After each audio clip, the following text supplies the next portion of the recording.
drivers as they get ready to take on the track for 300 laps. Pace car makes its way onto pit road. The field in the hands now of Carl Edwards. Edwards on the outside. Harvick on the inside. Green flag in the air. We're underway.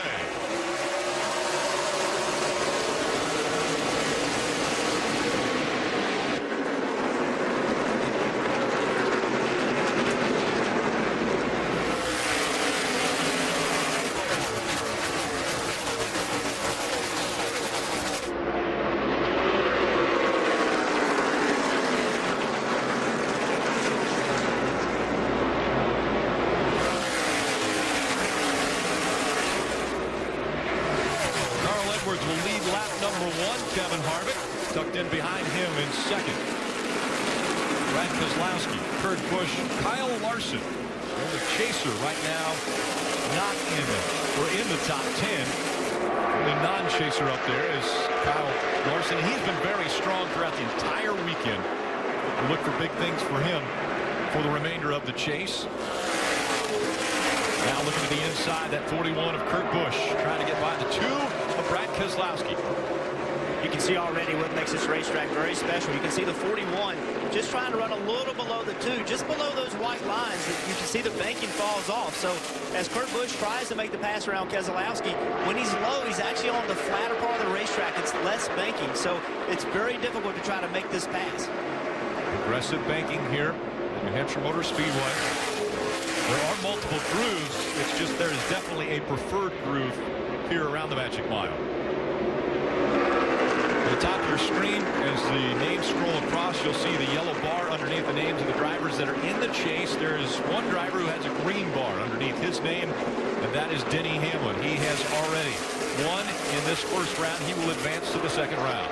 And already we talked about qualifying on Friday and how important it was just to make the start of the race a little less stressful. We have 3 chasers right here. The 78 of Martin Truex, the 1 of Jamie McMurray, back there in traffic trying to battle it out.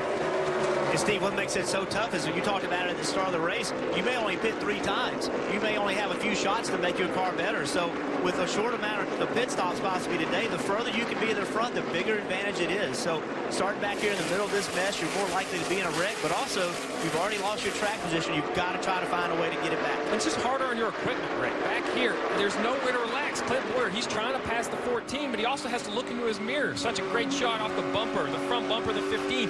This shows you the multiple grooves, the different paving seams. As he goes down into turn 1, you're going to see how flat this entry is. He's going to probably look to the inside of the 14, look for a little air on his left front fender. And you see right there, the left rear of the 14 catches that paving seam, and then how flat the exit is, it makes these corners very difficult to maneuver. One of the flattest racetracks we race on.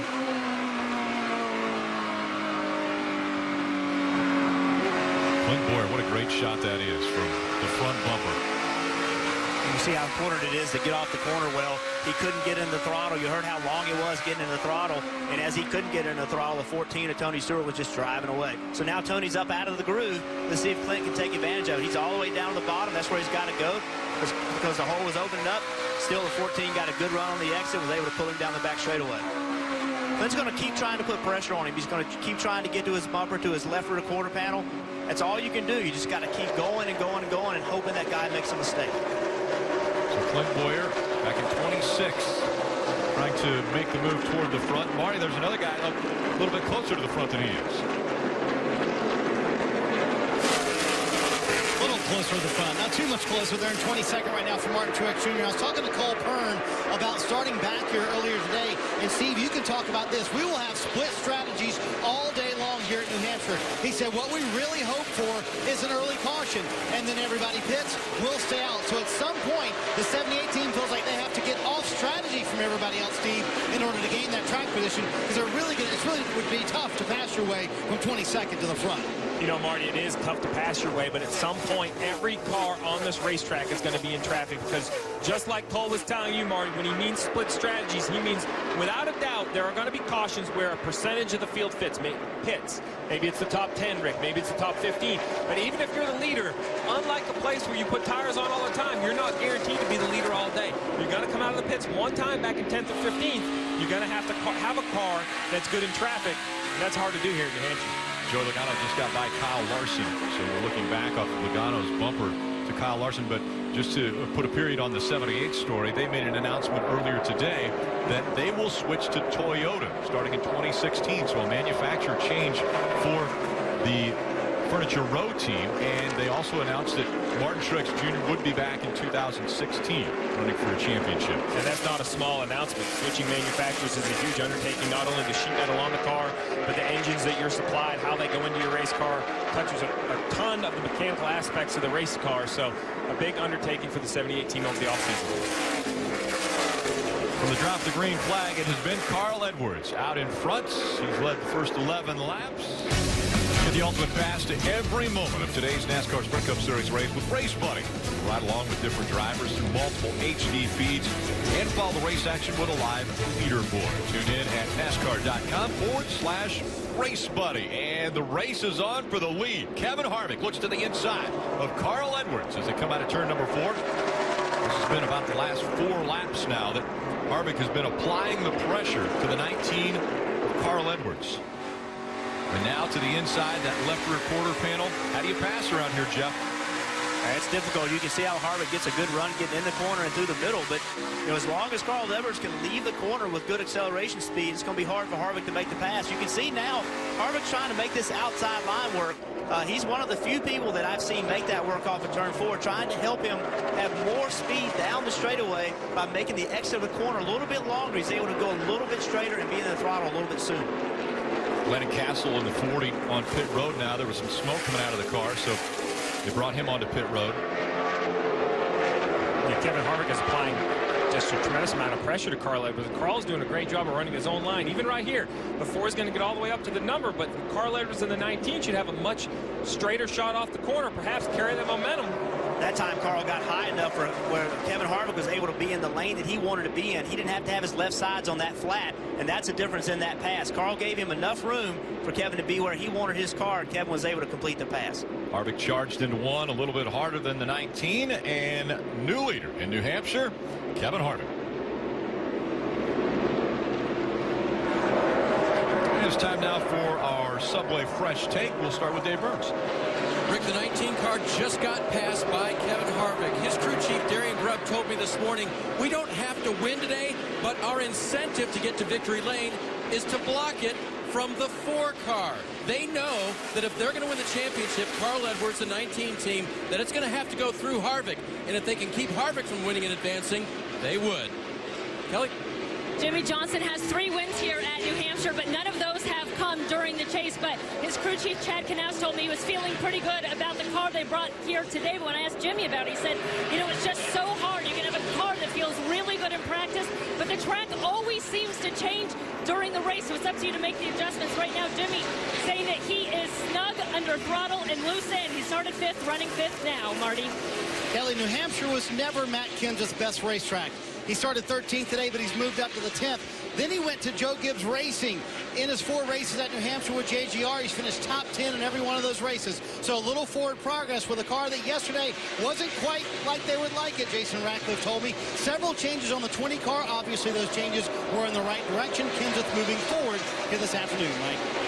Unlike Kenseth, Marty, this has been a very good racetrack for Ryan Newman over the course of his career. In fact, he's collected 3 victories here. So he certainly knows what it feels like to have a winning race car. I spoke with him just moments before the green flag, and he told me he feels like he has a good race car, but they need to adjust on it throughout the course of the day to get it to victory lane. He feels like he's just a little bit off in speed compared to, say, the 4 car and the 2 car, but he feels like it's definitely a top 5 car. And if they make the right adjustments throughout the course of the afternoon, they could be a force to be reckoned with.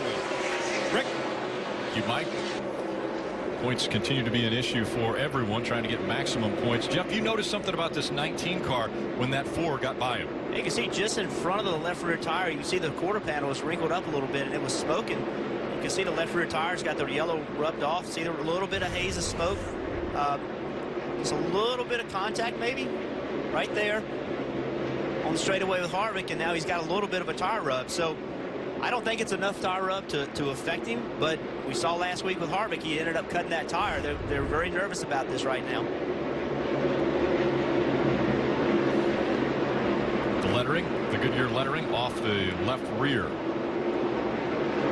of that 19 of Carl Edwards. So out in front of the field, Kevin Harvick. He has a 1-second lead over Kurt Busch, who's moved up to second. Keselowski is third. Carl Edwards has dropped all the way back to fourth. Big Time Hockey heads to small town USA for a preseason NHL game. Steven Stamkos and the Lightning face off against Sidney Crosby and the Penguins in Johnstown, Pennsylvania. The town that won Kraft's Hockeyville USA contest. Coverage begins Tuesday at 7 p.m. Eastern, followed by one of my favorite movies, Slapshot, on NBC-SN. Kevin Harvick has a 2-second lead now over Brad Keselowski. Definitely one of the favorites throughout the weekend. One of the strongest cars. Now we've just heard on the radio the 24 of Jeff Gordon not happy with the handling of the 24. Here's what he had to say on the radio. Hey, trouble here, guys. I mean, we got no front grip or no rear grip. Yeah, we'll get it, man. Stay with it. We'll get it. And guys, since then, he's told Alan Gustis on the radio, still extremely tight from the middle of the corner off. The biggest problem is 3 and 4 for Jeff Gordon, especially the exit there. He told Alan, I've gone up 1 on the track bar inside. Alan Gustis radioed to him, we're going to put a spring rubber in the right rear when we come in next time. Actually, it's already attached in the car. They just need to slide it in there to that right rear spring. Eddie DeHaan, his spotter, said, hang on, bud, for as long as you can. We'll get you fixed up on this first stop. Yeah, Marty, and I think that I always say it's not just what they say, but the emotion in which they say it. And Jeff there was seen pretty calm, gave good feedback. But you heard Alan's quick response. Hang in there, bud. We'll get it. And that's a crew chief knowing we're 32 laps into a 300-lap race. While Jeff Gordon doesn't like the handle of his race car, and you don't want to take that lightly from a guy that's won as many races as Jeff Gordon has, you're still running 12th. He knows how this race plays out. There's going to be multiple strategies. The track's going to change. That's the difference between being able to climb down off the pit box and get water and the poor guy that's in here trying to put together corner after corner after corner. And Steve, you mentioned, we're only 32 laps now, 34 into this 300-lap race, but this really is one of the fastest races that the Sprint Cup Series runs. It is. It's one of the fastest races, and the problem for the crew chiefs is around lap 225. Between 225 and 240, decisions are going to be made on when to pit and when not to pit. And if you do it incorrectly, if you guess wrong and the field pits against you and you really end up behind on fuel and track position, it's a lonely feeling because the world might not know you're in bad shape. The driver might not even know you're in bad shape. But as a crew chief, you know that you have given up the opportunity to win the race. One driver that's a little more comfortable than the rest has to be the driver of the 11, Denny Hamlin, who won at Chicagoland last week, automatically advancing into round number 2. 34-year-old out of Chesterfield, Virginia.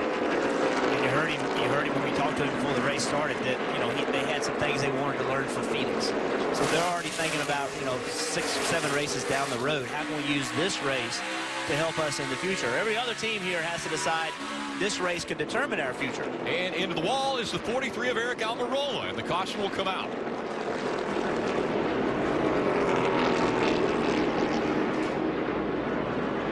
That hurt. Was running 16th. Anytime you see a car up against the wall like that, you normally think a right front tire goes down, especially after a comment like what we just heard Eric Almirola say. That hurt. Probably didn't have any warning as to when that was going to go on him. These long straights here, if you do have a problem with the right front, the angle of impact is always is tough. It always you don't hit head on, but you hit at an angle that really hurts. You heard you say how it hurt, and that doesn't surprise me. You see a lot of fluid coming out from underneath the car. Let's take a look at what happened. Yeah, he's already in the wall, but you can see there's he obviously had something go wrong, and where he is against the wall at that point, there's nothing he can do. He's along for the ride. Gets up against the wall, and the wall, I always describe it as the wall just eats the car. It just grabs the car and it won't let go of it. You saw us winding that down, which is a sign to the officials that, hey, I'm okay. Yeah, Jeff, you mentioned it. This track and its design, it's a lot like Martinsville. It's a true paperclip. Straight straightaways and round corners. You see here Eric Almirola at the end of the front stretch as he enters turn 1. The car starts to turn and then just goes straight at that point. It stopped turning. It's heading up the racetrack. He gets into the wall, and much like you said, Jeff, it's the angle of the impact. At a big, rounder track like a Charlotte, even though you're going much faster, you kind of get that wide entry, and you're running parallel to the wall a little bit more. Here, you're running almost 90 degrees into that turn 1 wall, so when you do have an issue, the angle's real high, which definitely doesn't make it any better. That's a good sight, though, seeing Eric get out of the car.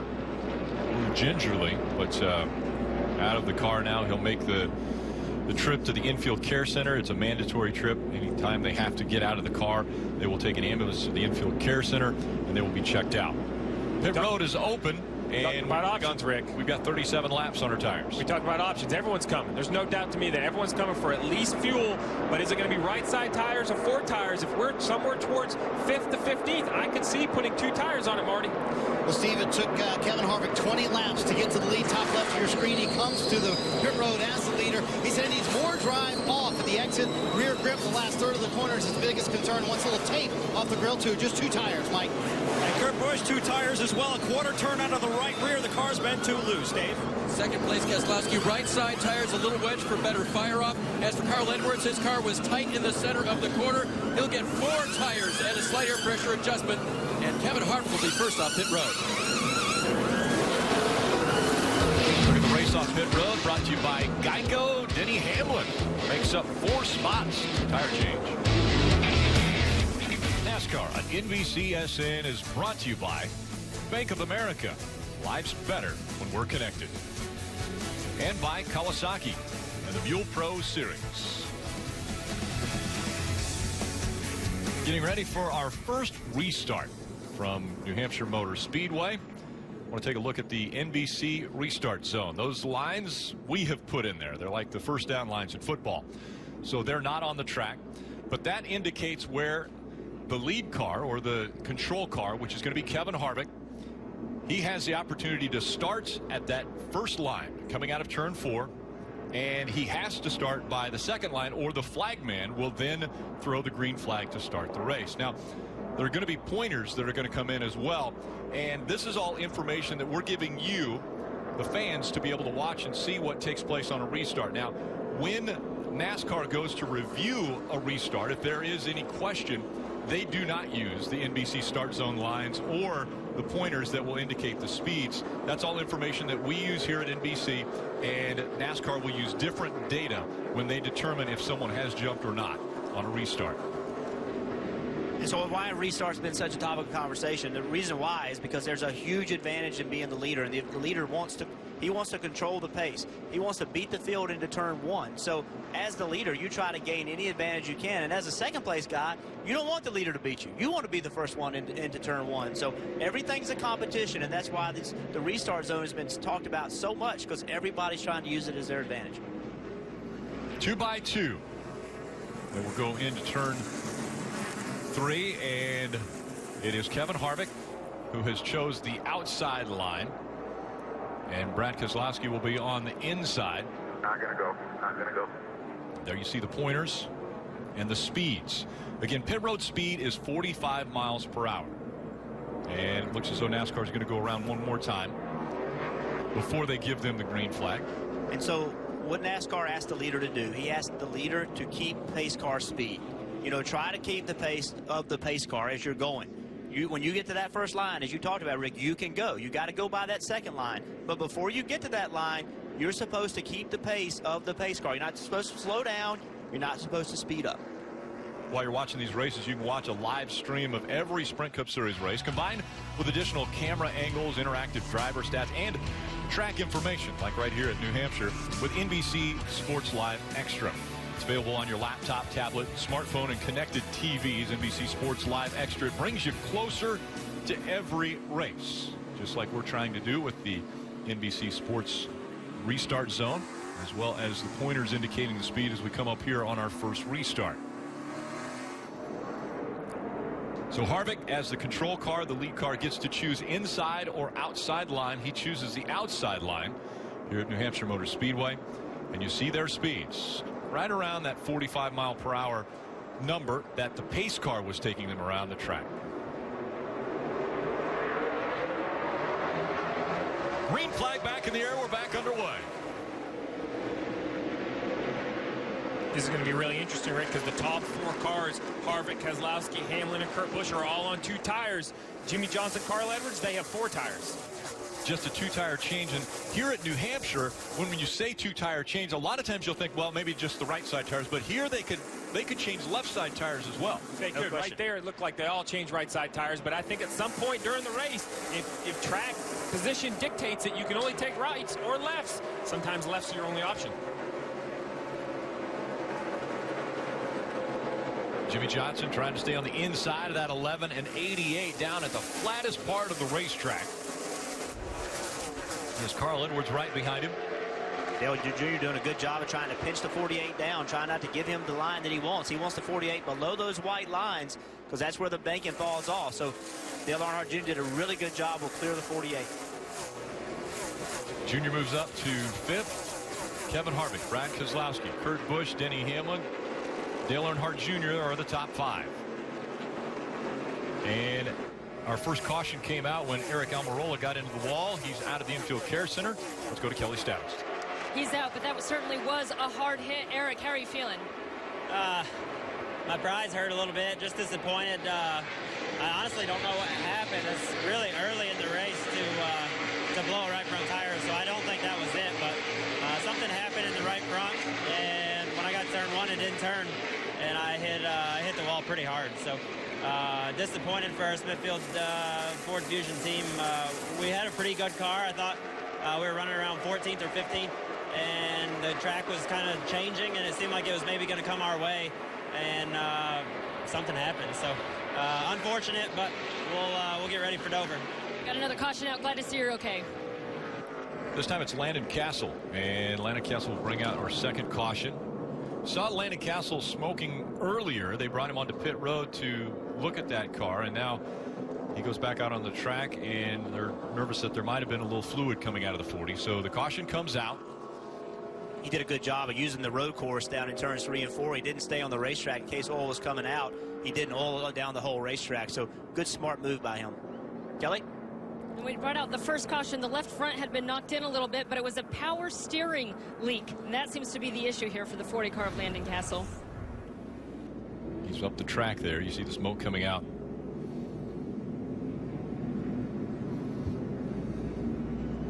And it's possible that he also did not have power steering. And, you know, you think, well, golly, he doesn't have power steering. So what? Just be a tough guy and drive the car. But when you set these race cars up, you set it up thinking you're going to have power steering. So all the front end settings, the air pressures, the cambers, the casters, all those things in the front end are built to have power steering. When you lose it, it's very, very difficult to turn these race cars. Pit road is open and was open when they went by the entrance. Nobody came. We'll go to commercial break and be right back. Welcome back to the Sylvania 300. Our aerial coverage provided by our partners at Smithfield Foods. If you want to get news, results, and highlights delivered straight to your inbox, subscribe to the free official NASCAR newsletter at NASCAR.com/newsletter. Fastest lap time presented by Sprint. 50 laps in, Kevin Harvick with the fastest lap time at 28.643 seconds. Stop in at Sprint, cut your rate plan in half. Just bring in your Verizon or AT&T wireless bill and turn in that old phone.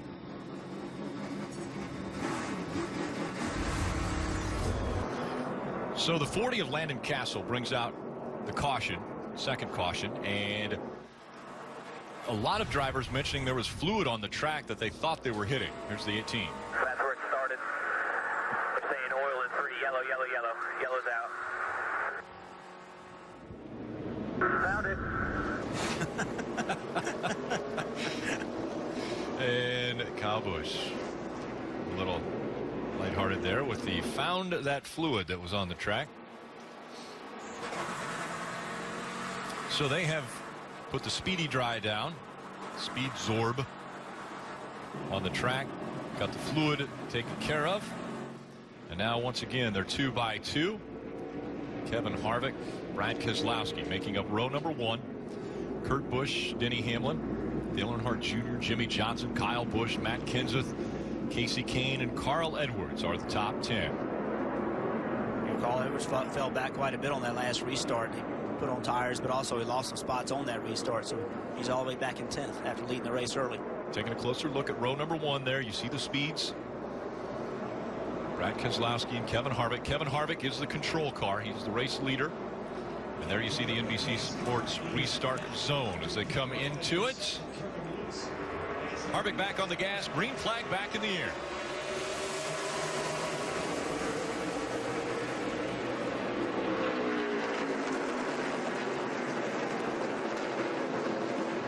Denny Hamlin way up the racetrack through 1 and 2, but able to hold on and keep the 11 in the 4th spot. Here comes Dale Earnhardt Jr. looking to the inside of that 48. Jimmy Johnson not able to hold it all the way down there on the track. Johnson will stay in front. Kyle Busch to the inside of Matt Kenseth. Teammates fighting for position.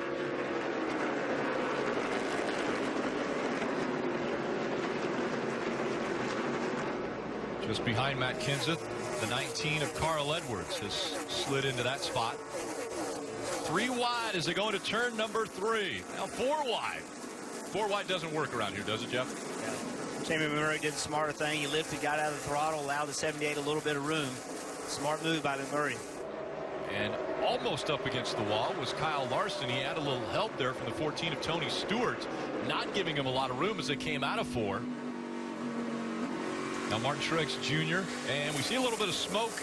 There may have been some contact between the 14 and the 42. I believe the smoke's coming from the 42. We'll take a closer look. Maybe coming from the 14 though, because the 2 were very close as they came out of turn 4. Might be the 14, and it is. Yeah, it looks like there's some damage perhaps on the front fender of the 14 where it's pushed in against the tire just a little bit. You know, it doesn't take a whole lot to knock these things in, but that's definitely, yeah, you see right here in the... Can y'all tell if it's on your side? You hear them talking about it. The left front fender on the 14 looks like it's pushed in. Pretty bad tire rub. Yeah, that's the left side. It's that left rear quarter panel.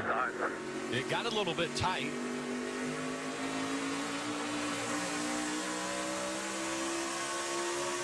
That's as they're going down the backstretch.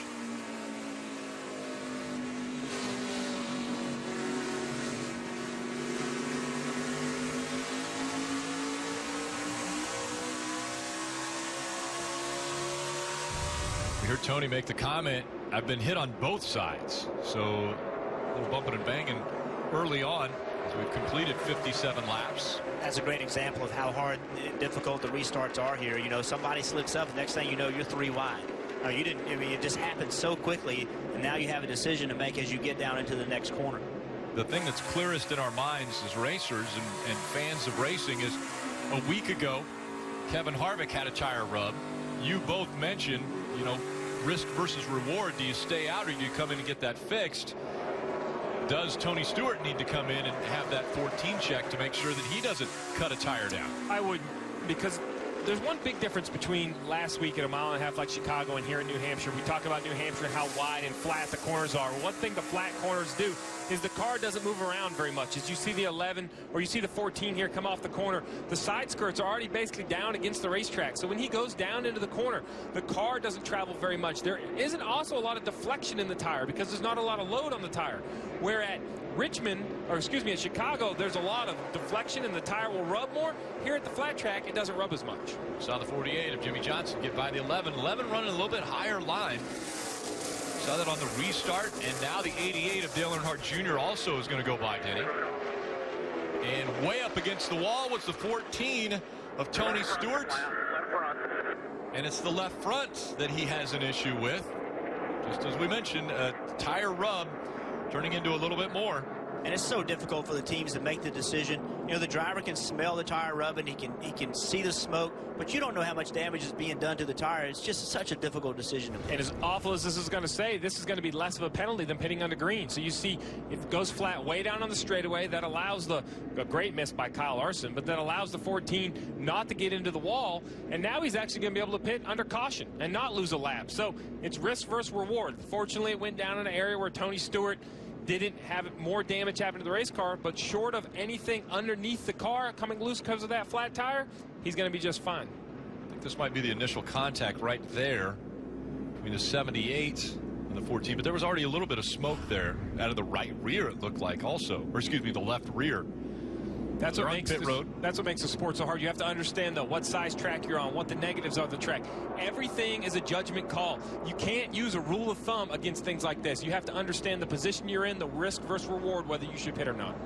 And as they all go by, at least a lot of the lead lap cars go by the entrance to pit road, strategy being played early. Marty?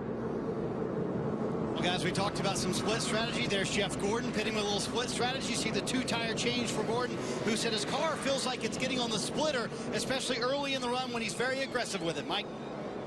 Clint Boyer's been loose throughout the course of the day. After making adjustments on the last run, he felt like it was a little bit better. They'll do a two-tire change right sides only. Kelly. Paul Menard in the 27 car in need of a good result here. He said he's been tight in the center. He's been working the track bar to try to help it out, but that's only making him loose, and it was a two-tire stop for the 27. Jeff Gordon, first to hit pit road of the lead lap cars.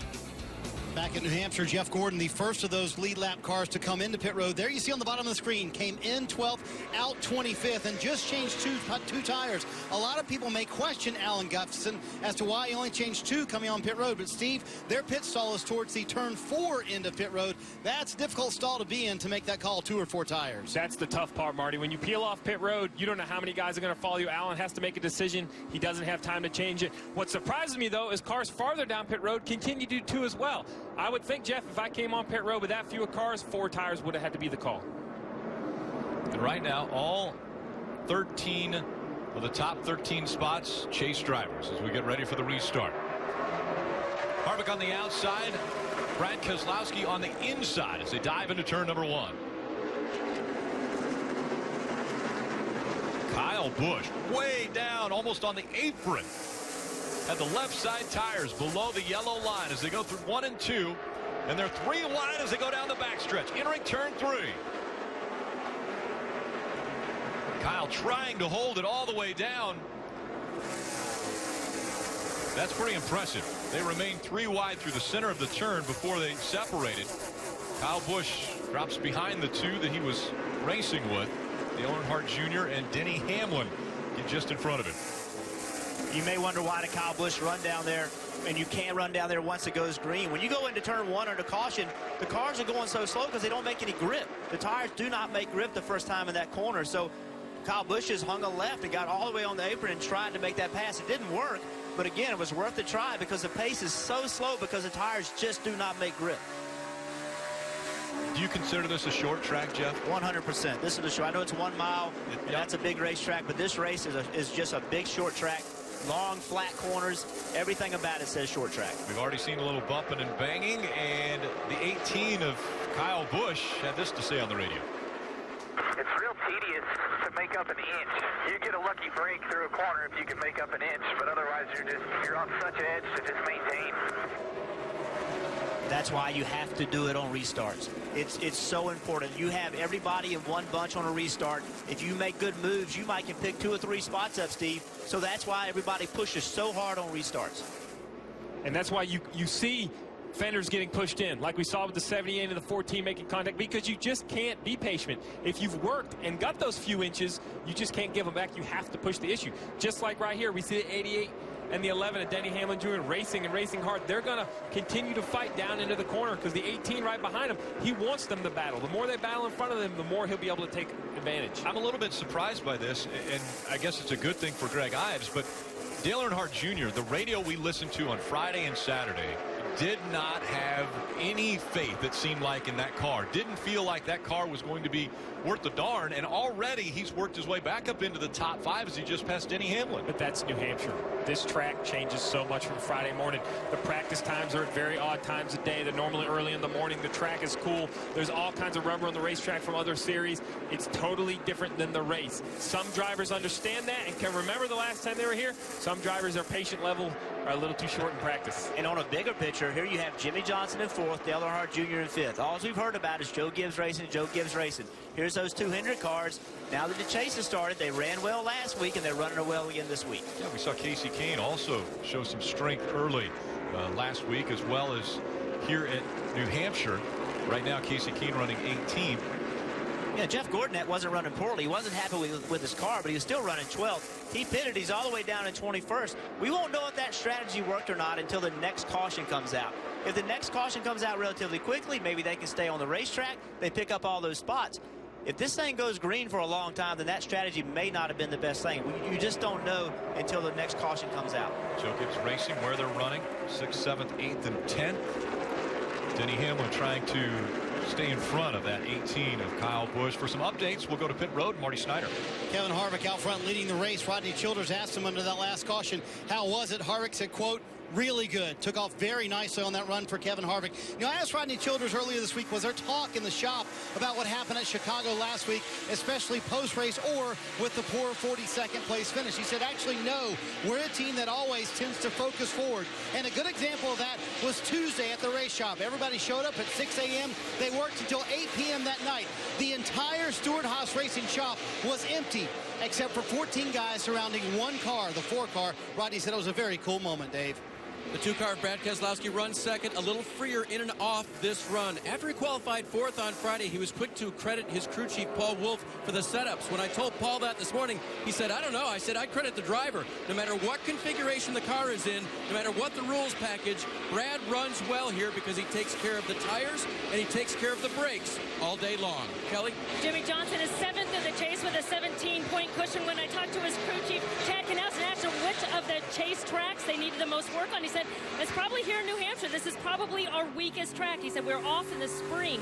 We did some things that we probably shouldn't have, but he feels good about what they have here today and said, in fact, he said the last 3 weeks we've really had fast cars, just haven't finished it off for whatever reason. He feels like it's a culmination of things they've learned over the summer. Right now, Jimmy's saying he's better in and off, although he could use help turning in the center, Mike.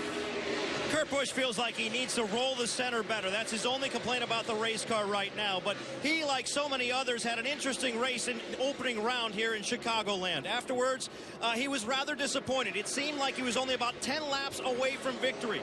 He and his crew chief, Tony Gibson, actually embraced for what seemed like 2 minutes. Tony Gibson told me today that that conversation, while they embraced, was try to reinforce the positive. Get Kurt to look at the big picture. Not be disappointed in the fact that they lost the race, but be positive in the fact that they came away with a solid finish. That is, again, the goal today. Rick? Thanks, Mike. A lot of different goals on the track. One goal for that driver is to have a lot better finish than he had a week ago at Chicagoland. Right now, he's out front. He's led 55 laps. Kevin Harvick is going to need a... Sunday night is football night. Live from Detroit, Peyton Manning and the 2-0 Broncos visit Megatron. Calvin Johnson and the 0-2 Lions. Bob Costas, Dan Patrick host Football Night in America. Coverage begins 7 p.m. Eastern, 4 p.m. Pacific only on NBC.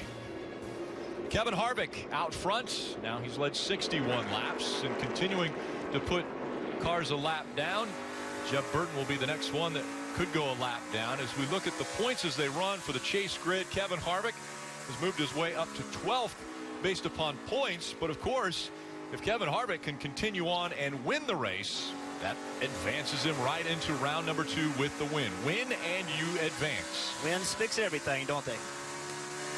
And that's what Clint Boyer would be hoping for right now. And he's at the bottom of that list, 35 points back. And Clint Boyer, the slowest of the chase drivers, running 22nd now. Yeah, but 25 of those points are due to the penalty that NASCAR has imposed on the 15 team. They do have an appeal this week, so we're just going to have to see the outcome of the appeal to see where that puts their points position. But I think that makes it hard for Clint Boyer and this team. They have to understand, where are we at? We're 35 points down right now. If the appeal goes their way, that'll get 25 points back. But even that doesn't move them into the top 12. So, Mike, they have to be looking for some more speed out of this 15 car. Yeah, and better handling too, Steve. The car's been very loose, and Boyer has said the front end feels like it's giving up on him a little bit. They've gone to work on it, but it's interesting. You talk about the penalty situation with his team.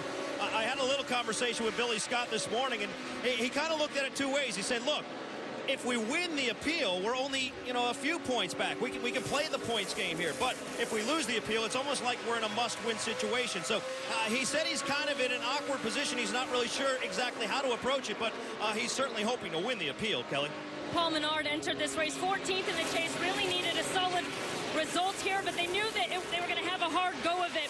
Paul Menard said, this is probably our worst track in the Chase New Hampshire has always been a challenge for us. His crew chief, Justin Alexander, disagrees, though. He kind of left and said, well, this is probably our third worst. We have run here better than we finished for a variety of reasons. He said the car today, good on the short run, but they need to be better in the long run. It just gets tight in the center, which is exactly what Paul Menard is dealing with right now, Mike. Rick? Yeah, and Kelly, you're exactly right. I mean, these guys, obviously, they need to find speed. They're the two slowest chasers right now. They're struggling. They're outside the top 12. They're in a hole right now. They've got to dig themselves out. Yeah, you know, Paul Menard and his team, you know, the thing about these guys is they've kind of used the 31s approach. You can't really look at where they're running right now. You got to wait till the race is over, because this team often runs 15th, 18th, 19th, and then they claw out a 12. So they've done a really good job of using strategy. So I'm not as concerned about the 27 as I am the 15, Steve. Well, the 15 is a concern. I understand where Billy Scott's coming from, that he's a little concerned about whether they will or won't have those 25 points. But if they continue to run outside the top 20, it's not going to matter. There's a reason these 16 teams make the chase. And if you look at current timing and scoring, 1st through 12th are chase drivers. McMurray and Gordon 17th and 18th, and then Menard and Boyer 21st and 22nd. The simple fact is, I know they want to win and they have to win, but they have to run well. They have to run in the top 5. This is one of Clint Boyer's best tracks, so to come here, they have to be disappointed running outside the top 20. And we talked about it early in the race, or before the race even started. The goal here is to go to Dover in a position where you don't have to win. Go to Dover where you can have a reasonable finish and advance. The problem is these two guys are running 21st, 22nd. They're not good in points, and everybody is ahead of them. So you continue to lose points if you can't find a way forward later in the race. Two other guys that are in that similar predicament are Jeff Gordon and Jamie McMurray, running 17th and 18th, Marty. Rick, let's give a call to Jeff Gordon. We talked about that stop at lap 61 for Alan Gustafson and Jeff Gordon with the 2 tires. They took some wedge out to get that splitter off the ground. It worked. Gordon restarted 25th. He is now up to 17th. As you can see, you know, Gordon talked about the speed they found lately. He said, honestly, I feel like we haven't lived up to our potential this year. Everybody wants to talk about a turnaround for the 2014. I more call it us finally living up to our potential, Jeff Gordon, going forward since this restart, trying to get another spot. Jamie McMurray behind him, struggling a little bit more. I talked to McMurray this afternoon before he climbed in the car. He said, you know, we have traditionally been very good here at New Hampshire. In fact, they have back-to-back top 5s in this chase race here at New Hampshire. He said, but this weekend, we have just missed it. We tried Kyle Larson's complete setup.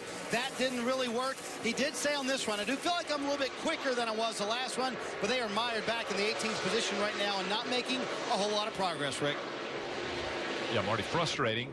Even though we still haven't hit the 1/3 mark of this race, we still are under 100 laps completed. 91 have been completed. We're on lap 92. It's a fast race. We've already had 2 cautions. That's slowed the pace just a bit. But Kevin Harvick has set the standard. Kevin Harvick has a good car. He's had a good car all weekend. He has an almost 2-second lead over second place Brad Keselowski, Jimmy Johnson, Dale Earnhardt Jr., Kurt Busch, the top 5. But with Harvick's car as dominant as it is early in this race, does that put a little bit more fear in these guys that are running poorly and need a good finish? We saw how quickly it can change in the restarts at the end of Chicago. While it's great to lead laps and the goal is to be where Kevin Harvick is, this is just a long story. We're only in about chapter 2 or 3. Points don't get paid. Points only get paid one time, Rick, the last lap. So even though Kevin Harvick is putting up a great pace, while it is exactly what they need to do, there's still 207 opportunities around this racetrack where it can go wrong. That's right. Kyle Larson, the highest scored non-chaser right now. Yeah, there's a whole group of cars here. We have Kyle Larson, and right behind him, Danica Patrick. We talk a lot about the chasers because it is the playoffs. They have worked to make the playoffs, but this is the car in the 42 that everybody had circled to win a race this year. This is a track he's run well at. Currently 13th. I know he wants to run higher than that, but he currently is the highest non-chaser, as well as Danica Patrick, right behind the 42, Jeff, you know, competing ahead of 4 chase drivers. Yeah, I think it's a good run for Danica Patrick and her team right now, running in 14th. That's a good, solid run. She's running with a lot of good cars, done a good job on restart. So they need some momentum. They need something good to happen to them. They need a race.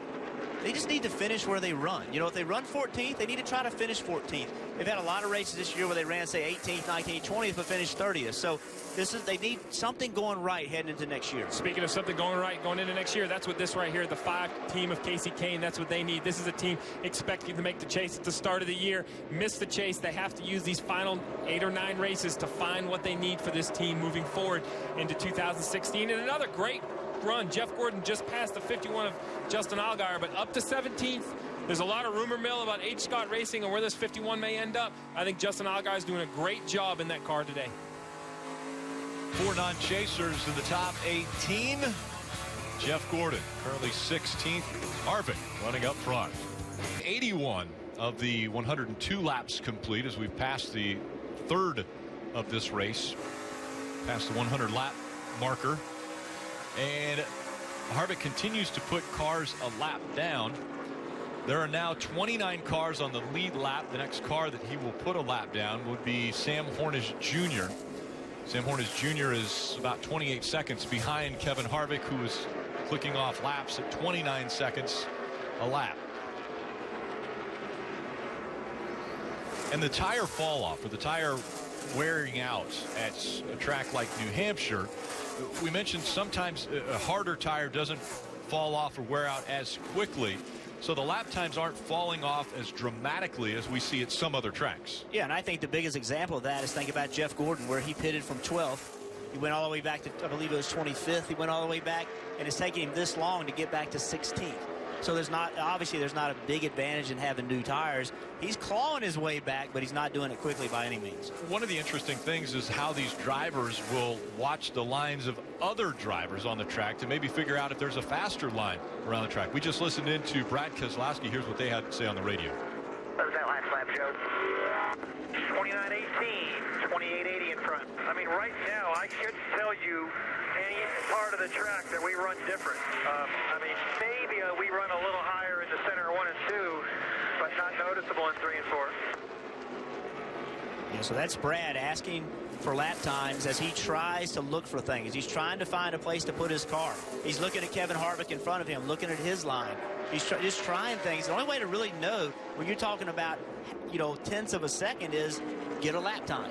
You can feel the cars better, you can feel like it drove better, but actually went slower. So as you move around, your spotters give you lap times, and ultimately the faster the car is, that's what, no matter what it feels like, that's what you want to do. And it's interesting because Brad Keselowski is really, there's 3 cars that are the class of the field with Kevin Harvick, Brad Keselowski, and Jimmy Johnson. Harvick has put a 3-second gap between he and Keselowski, who's second. Well, Keselowski has about a 3 or 4 second gap between himself and third place Jimmy Johnson. And Keselowski is looking for a different line while he's running very competitive laps every time around this track. Every team here is looking to optimize this run. Every single run. The key is to run every lap the fastest you can. So you've got to find your rhythm. You've got to find, as a driver, what works on corner entry into 1. How does that affect the exit of turn 2? Because what you do in the corner entry affects the middle of the corner, it affects the exit of the corner. So you've got to find the rhythm that makes your car go the fastest it can possibly go. As we can see, Keselowski is the fastest. As he's looking around, he's also finding lap time. So Harvick obviously was in lap traffic. He ran a 30.55, so obviously he was caught up in traffic. But the different lines, Keselowski must be finding the right line, because that time he was the fastest lap. As Kevin Harvick continuing to work his way around the magic mile and trying to work his way into round 2 with a win at New Hampshire. Welcome back to the Sylvania 300. You can follow the chase with RaceView Mobile, NASCAR's ultimate live race companion. Download it now. Follow your favorite driver here at the track. Search RaceView Mobile in iTunes, Google Play, or visit NASCAR.com/mobile for more information.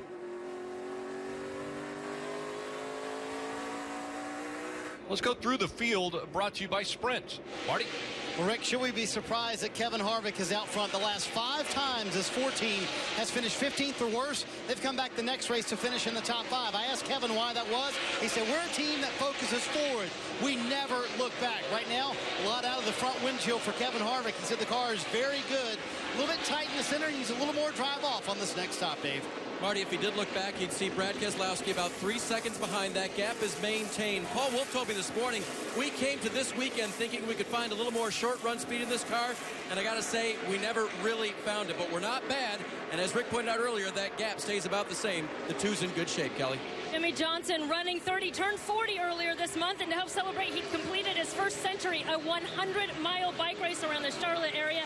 Took over 5 hours, the last one in the rain. When I talked to him about it today, he said he was a bit sore afterward, but most of it just mentally challenging. Right now, Jimmy Johnson saying that he's better in and up and could use a little help turning in the center. He's working that track car. Behind him is his teammate Dale Earnhardt Jr., who started 11th. That was their best qualifying effort in the last 5 races. As crew chief Greg Ives said, we just came with a different approach. We did something out of the box, but we need to see it work out more than once to know if we've really hit on something. So Dover will be telling, but he said they definitely have more confidence and better communication with Dale. He said it was just a whole different mindset coming into this race, Marty.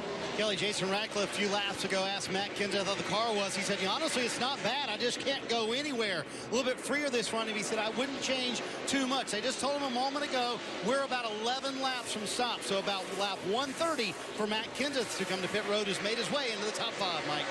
And Kurt Busch is getting closer to making his stop on pit road as well, and he does need some adjustments. Says he needs to be a little bit tighter on entry. His crew chief Tony Gibson has told him to, well, we'll get back to that in a minute. We've got caution on the track. Alex Bowman gets into the wall in turn 3 and 4.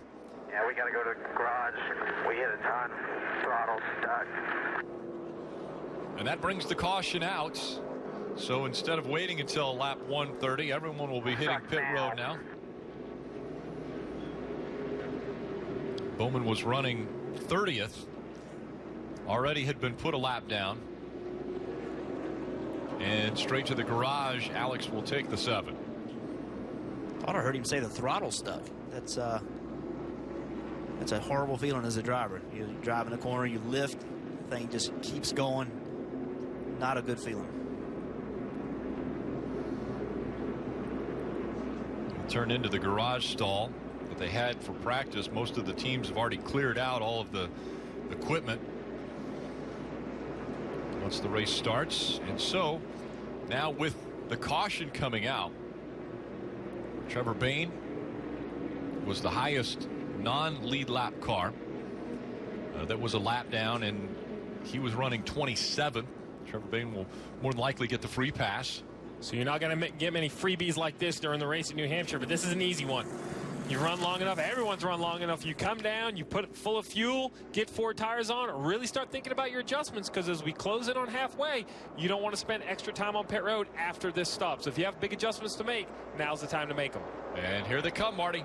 Kevin Harvick said he got tight in the center and just wants more forward drive off the longer that run went. He also told Rodney Childers the track bar adjustment inside the car did not help that much. Quarter round in the right rear going in for wedge to loosen that car up just a little bit. Kelly? Jimmy Johnson pits from the 3rd position. He's never won here at New Hampshire during the chase. He said he's a little bit free into 3, but overall the car is pretty good. It's going to be 4 tires for the 48 and his teammate Dale Jr. And the bottom left side on the long run, he needs to cut the center better, but good drive off and good balance. It's 4 tires and a track bar adjustment for the 88, Dave. Lower right, Brad Keselowski got 4 tires. He was a 2-tire taker on the first run. He got a slight air pressure adjustment for the car that was a bit free at the end. He will remain in 2nd behind Harvick. Rick? Thank you, Dave. A 2-tire taker. Not easy to say. Flowed off the tongue there of Dave Burns as we see the race off pit road. A couple spots advanced by Logano. Look back at Alex Bowman. Hard right turn. And into the wall, the 7 went. He's in the garage now. We're under caution. Kevin Harvick, after the pit stops, back out front. He has led over 1,000 laps since his last win earlier this year in Phoenix, but hasn't had wins. He's had 8 second-place finishes over that span of time. We'll see if he can close the deal here in this, the 2nd race of the chase, as they get ready to enter the NBC restart zone. We're back underway. Kevin Harvick on the outside, Brad Keselowski on the inside. They fan out 3 wide as they go into turn 1. Once again, Kyle Busch all the way down to the apron in the 18. Kyle Busch is on the left at the end of the front stretch, went around Joey Logano. Joey thought he was at the bottom of the racetrack because he was, because Kyle Busch decided to use the apron. Dale Jr. early in the race tried to push the 48 below that white line. He was not able to do it to the two of the Keselowski. Keselowski just ran up the racetrack and took that line away from him. Dale Earnhardt Jr. running third. Matt Kenseth fourth. Jimmy Johnson rounding out the top five. And here comes Kyle Busch on the outside. 3 wide down the back stretch as they get ready to go into turn 3. Denny Hamlin on the inside of that 48. Hamlin moving back up to the front, and the 48 with a big bobble there. Now he's 3 wide on the outside as they enter the front stretch. And right in front of them is Kyle Busch. We talk about how important restarts are. Well, Kyle restarted 9th. He's already up to 6th, gained 3 spots. That might not seem like much, but look what his other option was right here in the mess between the 48, 22, and 19.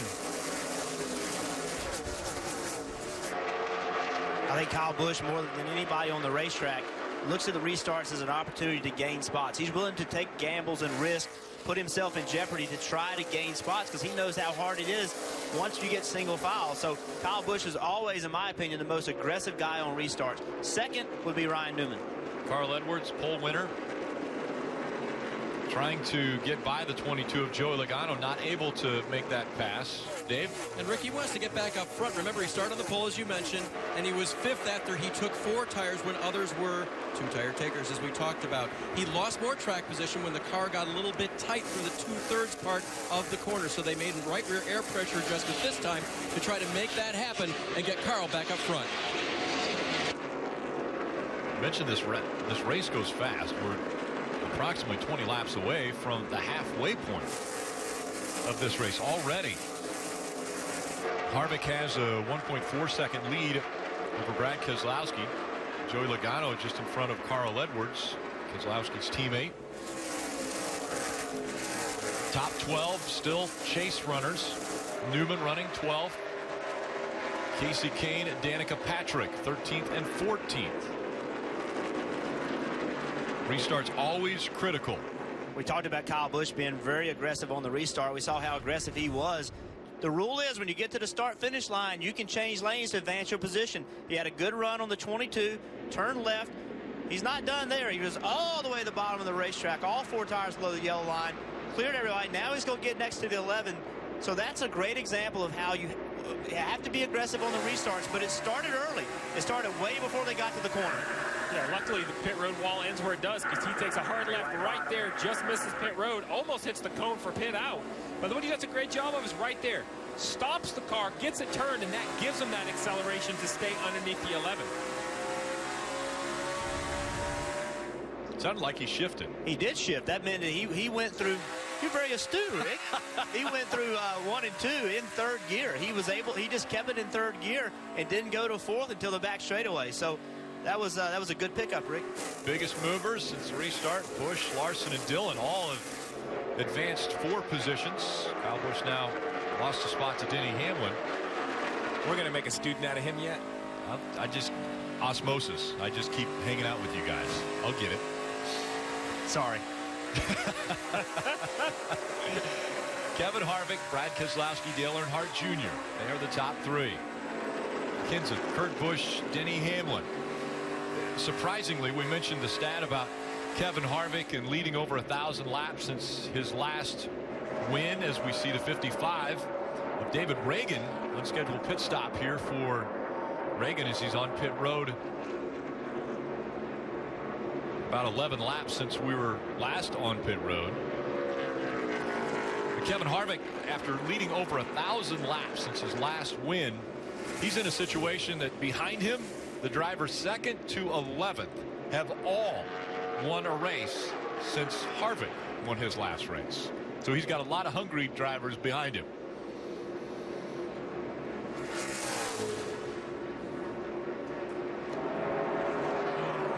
Brad Keselowski just in front of the 88 of Dale Earnhardt Jr. I'm really liking what I'm seeing out of the 88 today. He's been good on restarts, good on long runs. This is what this team needs. I mean, we haven't seen a tremendous amount of speed from the 88 or really any of the Hendrick cars, as we spoke about earlier, but it's the kind of run that these guys need. They need a little bit of confidence. They need to feel like, you know what, we came here, we had a chance to win.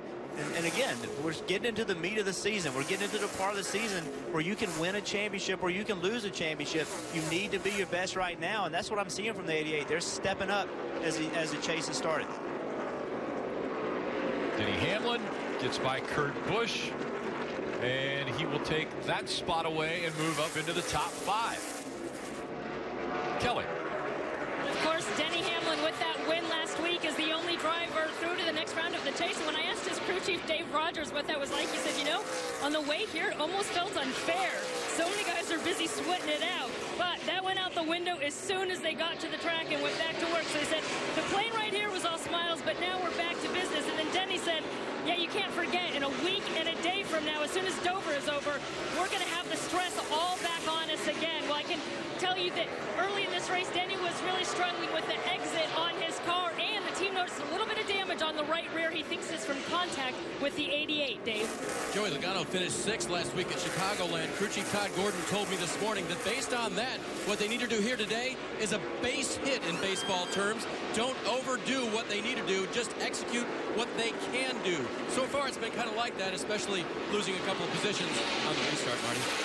Well, David, Chicago, Martin Truex Jr. was in the perfect position at the end of the race. 4th with 2 fresh tires. A lot of people thought he was going to win that race, but the restart sent him all the way back to a poor finish and in danger of not making it to the next round. They have struggled this weekend as well with his setup on the 78 car, but they're slowly making it better. Truex now up into the 12th position. Car getting a little bit better. Cole Pern told me they're worried about this section of the chase. These first 2 races, if they make it through, they feel like they can be champions, Mike.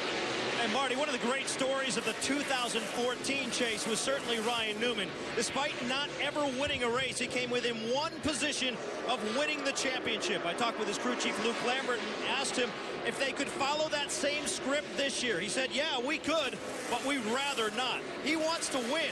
Right now, Ryan Newman saying he doesn't necessarily have a winning car, needs to work on it. They may have a problem developing. He thinks he might have a vibration, Rick. And that's a great point. Since the last win for Ryan Newman, it's been over 2 years, but so close to winning a championship a year ago. He was chasing after the guy leading here at New Hampshire, Kevin Harvick. Sign up for the Quicken Loans Weekly Playoff Grid Challenge for your chance to win weekly prizes, including a Roku streaming player. The more weeks you play, the more chances you have for the grand prize. Quicken Loans will pay your mortgage for a year. Kevin Harvick has led 123 of the 145 laps now. That is definitely a dominant car today. Jeff Gordon is trying to bounce back from maybe a little bit of strategy that was played early on. Strategy and adjustments. Marty reported earlier, we were talking about pushing a spring rubber in, maybe pulling one out of the left rear, and you see here as he tries to pass the 10, and Danica Patrick gets a little bit into her left rear, moves her up, and goes on by. And, you know, with 154 to go, you hate to get into people and move them around. But, Jeff, you and I have been talking. That 24's made some good adjustments. Currently 14th, but running some good lap times. He's running some good lap times. The problem he's got is there's only 3 guys behind him that are in the chase. So even though he's running well, and he's running 14th, that's not horrible. He's still got to find his way forward because everybody in front of him are the people that he's racing to get himself into the top 12 going into the next round. Marty. And guys, you talk about all those adjustments, Steve, you were talking about it. He is still tight for Jeff Gordon. They put a spring rubber in the right rear and took one out of the left rear this last time. So they have been trying to get that 24 car better, and they've been getting it better. I think the frustrating part for Jeff is for Jeff Gordon, Jeff Burton, is the fact that he's passing the same people over and over again. He came in 15th this last time, came out 19th because of those adjustments here on pit road. When you pass the same people run after run, it gets a little frustrating behind the wheel, doesn't it? Yes, it does, but that's better than them passing you, I can tell you that. But, ultimately, I thought it wasn't a good call to pit when they pitted because they gave up so many spots, and they still haven't gotten back. They're still to 14th, but they felt like they did what they had to do to get the car driving well, and the car is fast. I mean, they have made the right adjustments. They have had to do they have done the things they needed to do to get the car to drive well. So he just needs a little bit of track position. I think he gets it. He can compete with the front runners. Mike Massaro. Well, Rick, one of the bigger stories here this week revolving around the Chasers has to do with the 41 car. Not necessarily the performance on the racetrack, but what happened off of it. This week, Tony Gibson was hospitalized briefly for an emergency appendectomy. I spoke with him this morning, and he says he's doing much better. He also pointed out a potential silver lining that came from that. He said while he was gone, because he wasn't in the shop most of the week, he said his two engineers, John Klossmeyer and Mike Cook, they stepped up in his absence. They took over control of what needed to be done before they got to the racetrack. He said that helped groom them a little bit for their potential future career as crew chiefs. He thought that that was a great idea because it's helping him build depth in this race team, and he also knows it's important when team members step up in the middle of the playoffs. And you have to. I mean, everyone has to raise their level when we get to this part of the season. This is the playoffs. There are only 10 opportunities. When the playoffs start, there are 10 opportunities to shine.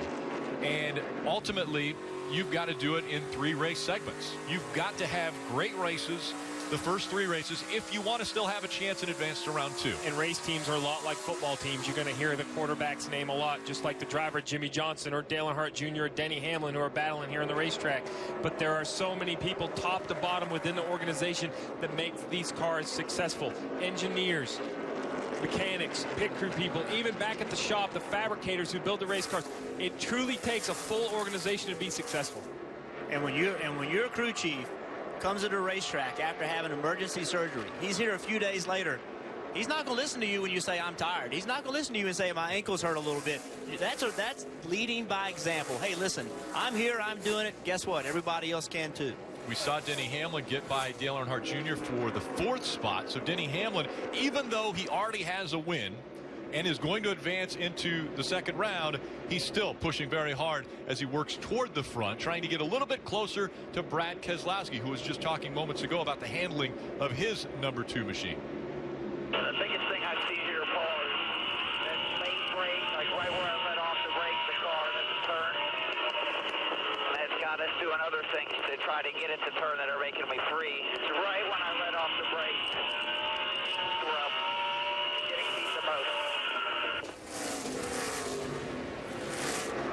Driver, what'd you hear there? Well, that's just really good feedback, and what he's saying is that he just needs to rotate, and anything they've done to make his car turn better has hurt his rear grip. And so they haven't found a way to make just the front end work without having to sacrifice somewhere else. And that's the hard part about this racetrack. These corners are really long. They last forever. They're flat. And when the car doesn't turn as good as you want it to, it's hard to get the speed through the middle of the corner that you need. I mean, this is one of those tracks I always had in my notes. Understand the order of operations. And I know that seems very silly, but entry, the most important thing. If the driver can't get out into the corner the way he wants to get into the corner, you're always going to be tight in the middle. Then you seems to always be free off. So instead of trying to fix the free off, we always had more success by turning the middle, letting the driver get it straighter off. But you have to have this feedback from your driver to let you know if you are going the right direction. If not, you're just guessing, and guessing really gets you nowhere. Even though Kevin Harvick is out front, the fastest lap turn last time by, Denny Hamlin. He must be the man on the move as he gets closer to that top spot. Back here at the New Hampshire Motor Speedway, we're under caution as a result of a crash involving the 18 car of Kyle Busch. You can see the work going on in the garage. Here's what transpired on the racetrack. It appeared a right front tire went down, perhaps a melted bead, but he ended up in the wall and sustained some heavy damage to the right side of that race car.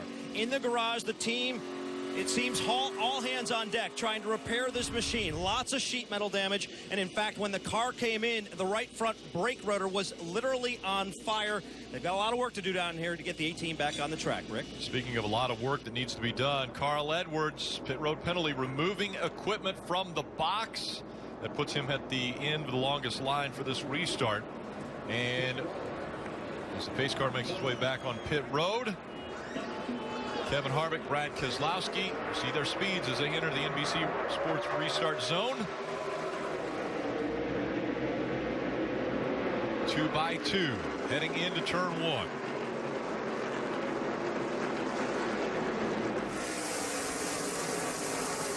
Outside line has worked on the restarts for Kevin Harvick.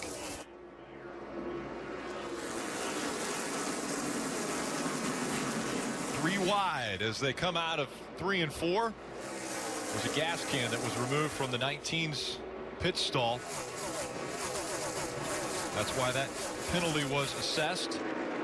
3 wide going into turn 1. Jeff Gordon right in the middle.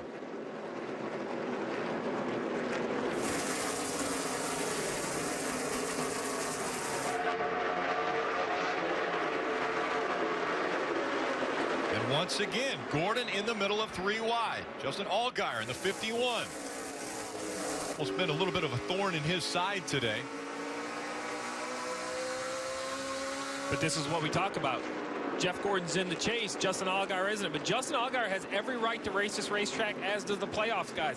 That's what's different. What's different about the playoffs is it's not just the chase cars on the racetrack. Here comes 2 chasers working their way around the mile here for position. Dale Earnhardt Jr. strong today. Gets by Martin Truex Jr. Jimmy Johnson tucks in behind that 78. 78 of Martin Truex. They did 2 tires to gain a little bit of track position. So he's on 2. Everybody around him is on 4. Kevin Harvick out front. Brad Keselowski. Matt Kenseth has worked his way into a top 3 position. Kurt Busch running 4th. Dale Earnhardt Jr. back up to 5th. Martin Truex Jr., Jimmy Johnson, Denny Hamlin, Joey Logano, and Casey Kane rounding out the top 10.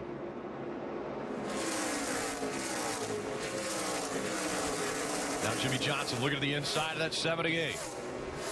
Johnson will try to take 6th away from Martin Truex Jr. The lower line prevails. He takes the spot. Here comes Hamlin. 2 tires not working out for Martin Truex Jr. this time.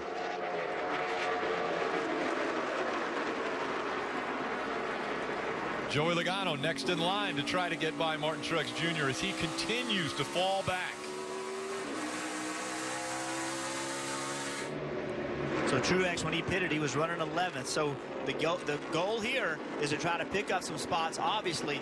But worst case scenario, don't fall any further back than 11th. Because they pitted in 11th, came out in 4th by putting those 2 tires on versus 4. Just don't get any further back than 11th, and you would have gained by doing this.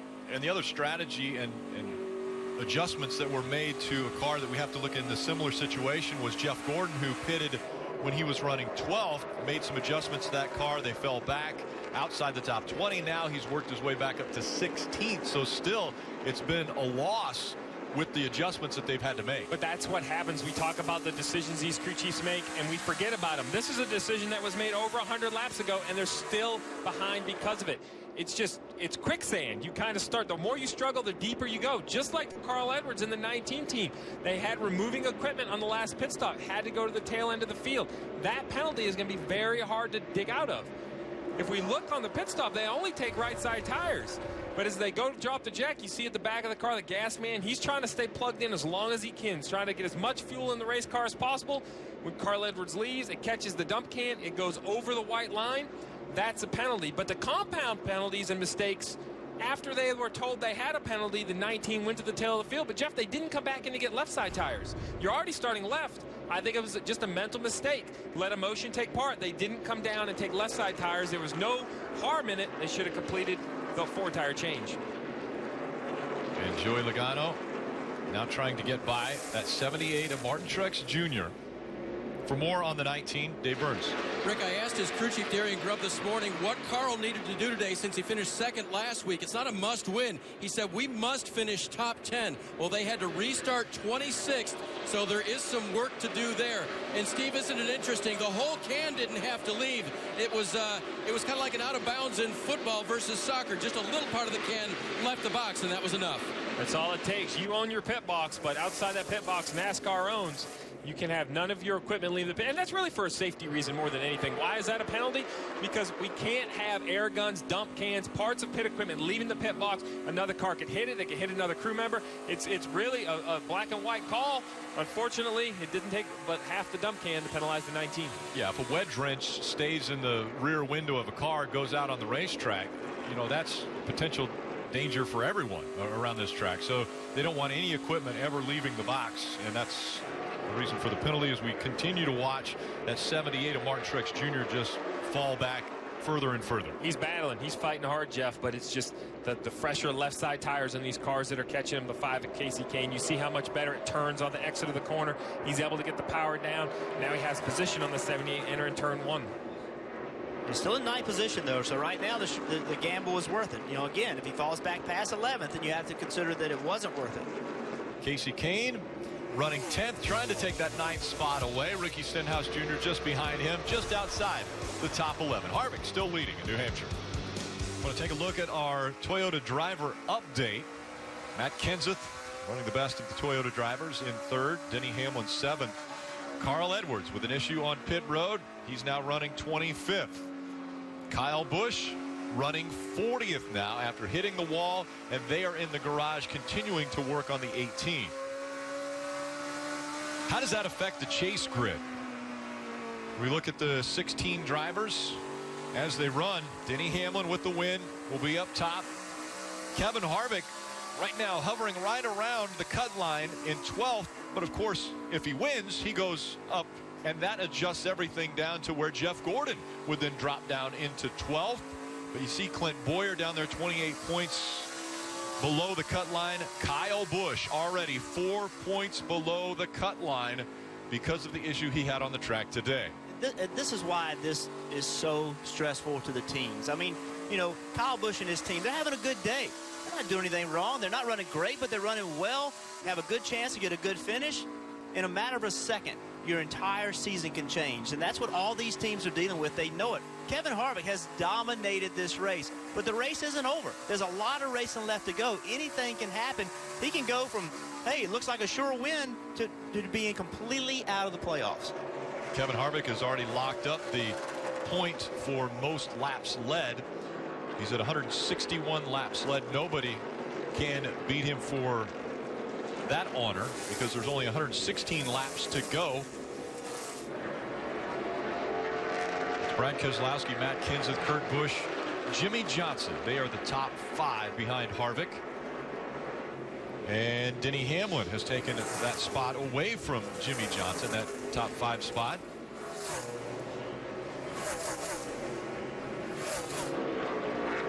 Battle for 5th tight between the 3. Hamlin, Johnson, and Dale Earnhardt Jr. Racetrack seems to be changing. Does the track bar adjustment inside the car that these drivers have, does that help them when a track starts to change? And in a run, can that help them with the handling of their car enough that it doesn't have them falling completely back and out of contention? Well, the problem you have is everyone has that adjustment. So it's not an advantage over your competitors. It's you have the adjustment just like everyone else. So it really depends. As you see here, great battle between teammates here. This is a tough part about the chase. You have to race each other, yet stay off from each other. You don't want to bang fenders as teammates, possibly leaving one of them with a flat tire. But what that track bar adjuster does, Rick, is if your setup allows the track bar to really adjust the balance, then it can help. But we've heard a couple times today, drivers report to their crew chiefs that I moved the track bar, it hasn't helped. Try something else. So their setup doesn't allow the track bar to be a big help. Dale Earnhardt Jr. moved past Jimmy Johnson. That was for 6th. Denny Hamlin has 5th, just in front of the 88s, as they work past the 23 of Jeb Burton.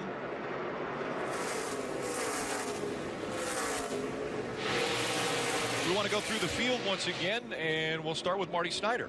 Well, Rick, it's been a stunning pace that Kevin Harvick has set today. He's led all but 23 laps, and as you just mentioned, already locked up the bonus point for leading the most laps today. Speaking of the number 23, you know, it's been 23 races, believe it or not, since Kevin Harvick and this team were in victory lane. That was Phoenix in March. 10 second place finishes this year. They would love to change all that and get win number 3 in the column today, Dave. Brad Keselowski in the last 8 races here at New Hampshire Motor Speedway in the Sprint Cup Series has been incredible. An average finish of 4.75. And he's clearly the second best car on track today if they can just keep it under him. If anything happens to Kevin Harvick, the 2 is there. It's been a good run so far, Marty. Dave, with the success of JGR coming into the chase, Matt Kenseth said, you know, it's easy to stick with what's worked so far, but we saw those Chevys bring a lot of speed, just like Kevin Harvick has today, to Chicago last week. So we always have to be developing at Joe Gibbs Racing. They did that today with a setup for Kenseth. They were not good in practice yesterday, but they have made this car not only better for the start of the race, but better throughout the race. They're in 3rd, Mike. Marty, Tony Gibson told his team earlier this week he does not want them to look ahead. Do not even look at Dover. just concentrate on what's going on in New Hampshire and get max points. So far, Kurt Busch biding his time. The car has not been perfect. He's been near the front, but can't quite get there yet because the car has been loose. They adjusted the ride heights on the last time down pit road. The car's been a little bit better, but he still can't make his way to the front. Kelly? With Denny Hamlin's spot in the next round of the chase secure, his crew chief, Dave Rogers, said we would absolutely do something dramatic to go for the win. If we're in position, we've got a caution out. Cautions come out, and we're hearing debris in turns 3 and 4. That coming from NASCAR. 191 laps complete. Now it's really all about nobody can make it on fuel from here, Rick, but you still have to be thinking about that. What do you do now to put yourself in position? Do you take right side tires here and then dare take right side tires again? We just saw the 7-8 of Martin Truex gamble with right side tires. He stayed 10th. Much like you were saying, Jeff, the gamble didn't have a big win, but it wasn't a loss. And it goes back to that pit stop where the 4, he put on right side tires. We saw the 2 put on right side tires. Everybody else put on 4. Now, do they have to put on 4 and everybody else put on 2? We're getting ready to find out. That's the question. While the 78 didn't lose spots, now he's sitting here. That's a spring rubber. That's hopefully not what you wanted to help your car turn, because it's not in it anymore if that was your spring rubber. But now the 78 is really staring 4 tires in the face. He almost has to take 4 tires. I think this is going to hurt, because I think there are going to be teams that take right side tires here. I think maybe the majority are going to take right side tires. That's going to hurt the 78's track position. Kevin Harvick, Brad Keselowski, Matt Kenseth, Kurt Busch, Denny Hamlin. The top 5, they all in line as they duck onto pit road and head your way, Marty. Well, Matt Kenseth has that very first stall on pit road. Again, the car just a little bit too tight for Kenseth. They're going to make a wedge adjustment here. Also an air pressure adjustment for Matt Kenseth. Actually, they're just going to make it an air pressure adjustment. That's it. 2 tires. But as you predicted for Kevin Harvick, the leader, it will be a 4-tire stop, half a round out of the right rear. Mike? Kurt Busch's team has gone to work on the chassis several times today. Not this time, however, just 4 tires, air pressure, and fuel, Dave. Well, pretty well balanced for 2 tires, said Brad Keselowski. He'll get 4 this time with a little adjustment. 6 cars making it out in front of Kevin Harvick, who was the race leader. Lost 6 spots. Matt Kenseth wins the race. 36 laps is all it took for the team to put the 18 back together and get him back out on the racetrack. Now I want to do the McDonald's Who Are You Loving, as we ask our experts up here. I like Kevin Harvick. I think Kevin Harvick has been a dominant car today. But the interesting thing here, Jeff, took 4 tires. I'm liking that situation. That gives him the opportunity to take 2 tires on the next pit stop. I think Ronnie Childers already thinking ahead. Yeah, I'm nervous about it because I think the guys in front of him, when they come back, they could take 2 again also. It's all going to depend on what kind of restarts Kevin Harvick can get. And now out front, Matt Kenseth chose the outside line.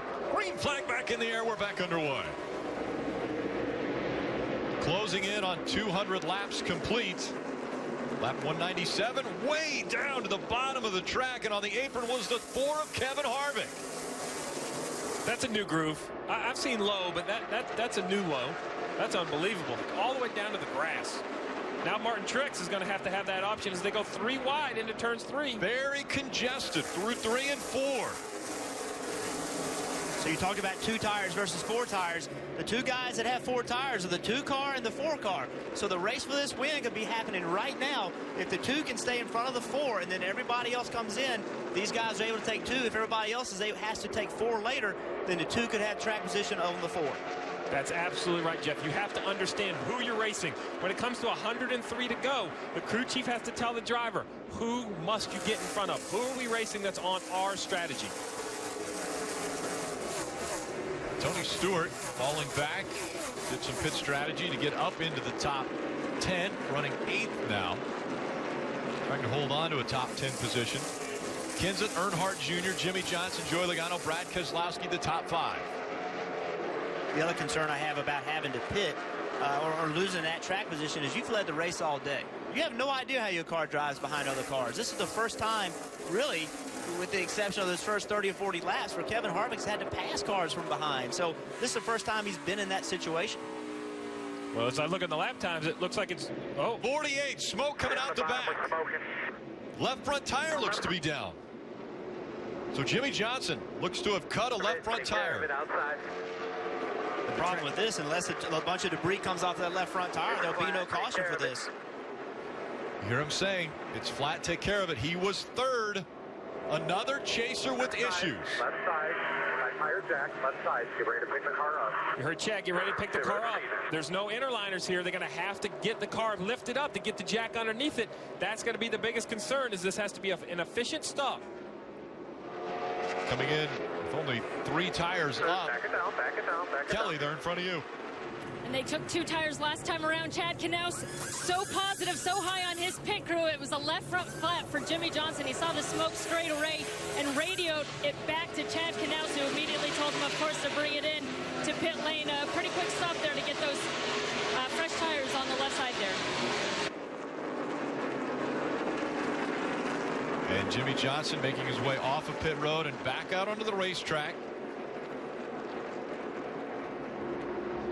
He was able to stay on the lead lap when they crossed the start-finish line, but now Jimmy Johnson falling a lap down as Matt Kenseth was able to get by him. Well, Jimmy's goal right now is to get all the way back as far as he can to be the first car 1 lap down, so that if the caution does come out, he will get the free pass. So that's Jimmy's race right now. He has to focus on that. 27 points, Rick. 27 points. 3rd to 30th.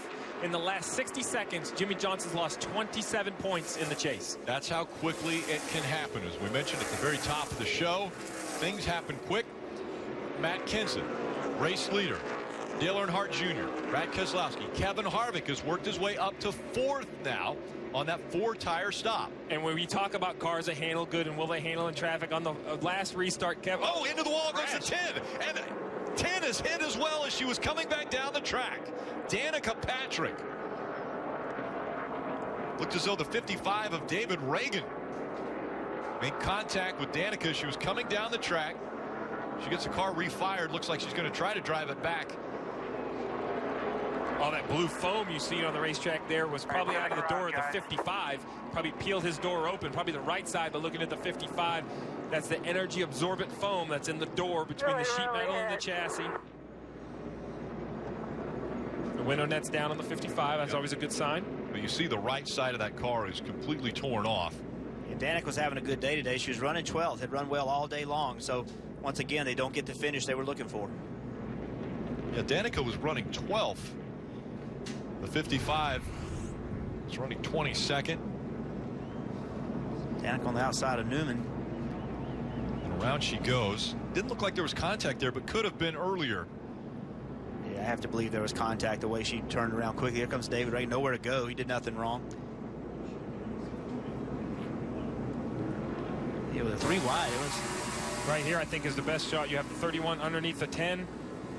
The 31 just moves up. I didn't know if the 24 got into the 31, but at that view, it seemed clear to me that there was no contact. Jeff was just turning underneath the 31. The 31 got in the corner deep.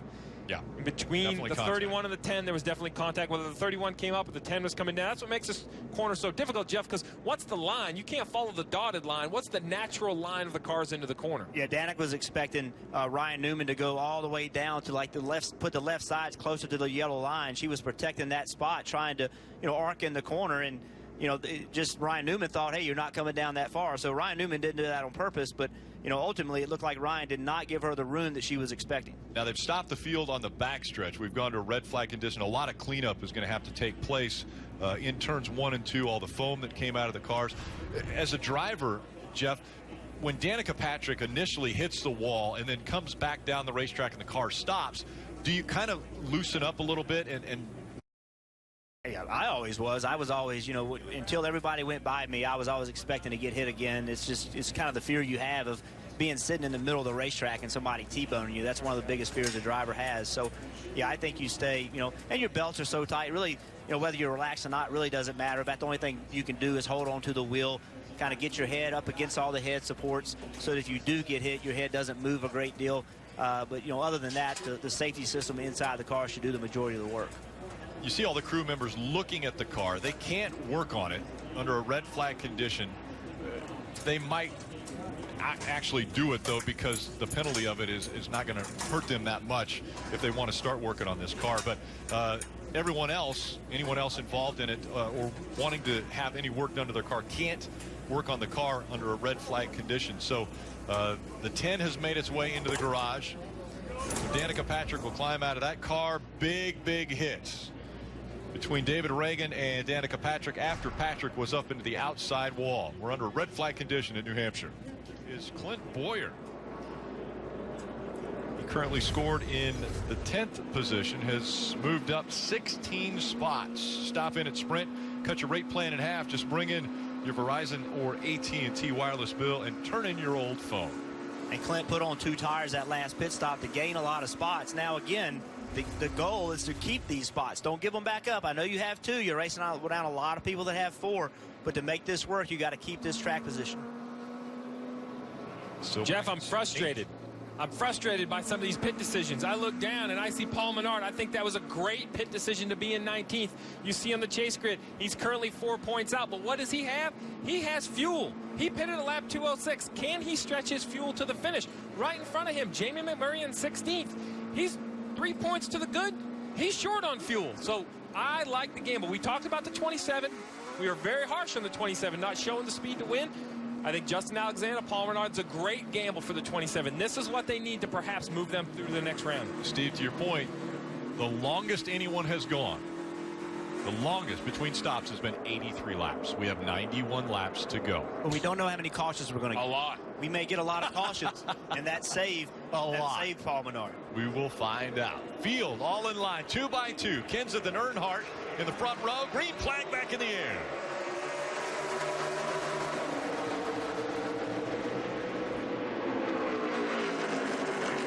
Kevin Harvick passes the 88, takes second.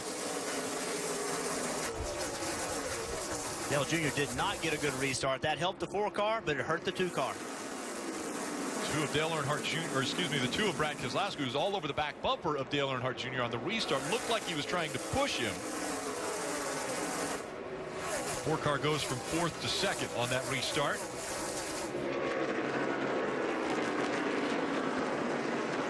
Martin Truex Jr. just outside the 41, as is the 22 of Joey Logano. Here comes Harvick. Harvick to the inside for the lead. He'll take it away from Matt Kenseth. And the caution comes out. And there's your yellow. The 34 of Brett Moffitt. Saving fuel. If you would have come to pit road, what a perfect opportunity. But hindsight is always 20/20. It is, but you also have to understand the vehicle you have. If you don't have a winning car and you have to move up through the field. Get everything we can. Come on. I hear with the 34. Come to pit road, get some tires, try to recover. The 48's going to pick up the free pass. That's a big break for the 48 of Jimmy Johnson. But you have to race the car you have, Rick. You have to decide. If you don't have a winning car, get off strategy. A lot of teams had the opportunity. They squandered that opportunity. We'll see if it pays off for some. But you got to pit now, right? I mean, you have to pit now. The 4 car needs a pit, dude. Fuel only. They're on 4 tires. I think you'll see pit road full with 89 laps left. You have to know you're going to get some more cautions. You have to be willing to gamble. So surely they're going to pit this time. And with that, Paul Menard stays out and inherits the lead. Yes. Well, Sam Hornish is actually after the restart. He was the most efficient on the restart, but I think all the leaders are going to come. These guys that pitted, they're going to be the leaders. You're going to see a lot of fuel only, maybe 2 tires. Stays out. Strategy being played by all the chasers. Marty. Jason Ratcliffe made that call for Kenseth to stay out, and as Jeff Burton said, for Kevin Harvick, the leader, fuel only comes, and then he has to stall for just a second because Kyle Larson got in his way leaving, Kelly. Earnhardt Jr. in that 88's been dealing with cars that is loose in and off and tight in the center. He's really been working that track bar. You'll see the quick 2-tire change for the 88. Keselowski cleanly out in the 2. He did not have anyone blocking him in, and it looks like he'll be first off pit road. Just behind him, Kurt Busch. And then the 4 of Kevin Harvick. A very close call for Harvick as the 42. Logano's coming off of pit road, but the 42 of Kyle Larson was just coming into his stall as Kevin was trying to leave his stall.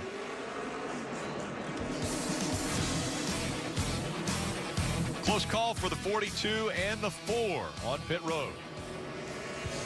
2 by 2 once again as we get ready for the restart. The field making their way down the backstretch, and strategy huge now as we will have 86 laps to go to the checkered flag, and Matt Kenseth chose to stay out. Denny Hamlin will restart second. Matt Kenseth chooses the inside line, or excuse me, the outside line. Hamlin will be on the inside line. Yeah, Rick, we basically have three groups. We have the front four cars who pitted at lap 193, a group at 206, Kevin Harvick and some of the more dominant cars just off pit road at lap 212. Back to the NBC Sports restart zone. And we're back underway. 86 laps to go. Just outside of most people's fuel window. Kenseth with a great restart. He'll stay out in front of Denny Hamlin, Jamie McMurray, Greg Biffle running fourth. Tony Stewart is fifth. Sam Hornish Jr., Justin Allgaier, Brad Keselowski, Trevor Bayne, and Cole Witz in the top 10. Change of fortune, I would say, for a lot of the chase drivers, as they had dominated the top 10, even the top 12, and now we have 5 that aren't chasers in the top 10. And the whole key is when you're on pit road last, that's what's scrolling across underneath the names at the top of the screen, because that is what's jumbled up the field. Some decided to pit, some decided to stay out. Now can Kevin Harvick and some of these faster cars work up through the field, but do it cleanly without damaging their race cars. That's right. It's so important for these guys to recognize the situation they're in. Brad Keselowski, he's got himself clear of all the big traffic. Everybody in front of him will without a doubt have to pit. So Kevin Harvick, Kyle Busch, all those guys, Kurt Busch rather, all those guys, they still have to work their way through the traffic that Keselowski got through. But you know everybody in front of you has to pit, so don't do anything foolish to take yourself out of an opportunity to get a good finish. Greg Biffle last stopped on lap 206. Biffle running fourth. Roush Fenway needed something to give them a shot in the arm, a boost of confidence. Greg Biffle on Friday told me he thought his car was pretty good in race trim, and through pit strategy they've put themselves in a position where they can now show it. And you have to have a good car, because you see Trevor Bayne here. While I think they have a great pit strategy, they just don't have the chassis in the car to keep up with it. They're falling back, unlike the 16 of Greg Biffle. He's attacking the one of Jamie McMurray. He knows he's better than he is on fuel. The reason he wants to get by him, because his mirror is going to get bigger and bigger and bigger of that 4 of Kevin Harvick. The longer we run, Kevin Harvick is going to continue to move through traffic. But here's the strategy. Here, in my opinion, it's a battle for the lead. Denny Hamlin takes the top spot away from Matt Kenseth. Can Denny Hamlin go back-to-back and win the first 2 races of the chase? He's going to have to come to pit road unless some things play out. Maybe if we get enough cautions, they might stay out. This gamble here is not to stay out. They hope this thing goes 40, 45 laps, and then we have a caution, because then they'll come and get tires, and their tires will be an advantage. Does anyone dare stay short on fuel and short on tires? That's the gamble that Matt Kenseth and Denny Hamlin. Every gamble is a good one. I could argue all 3. The cautions are going to determine which one was the right one. Kelly. Crew Chief Dave Rogers telling Denny Hamlin, yeah, we can make it if we save fuel a bunch under cautions, but it is doable. And when we talked strategy at the start of the race, he said, we will do something dramatic to go for the win. We're not here just to get an easy top 10.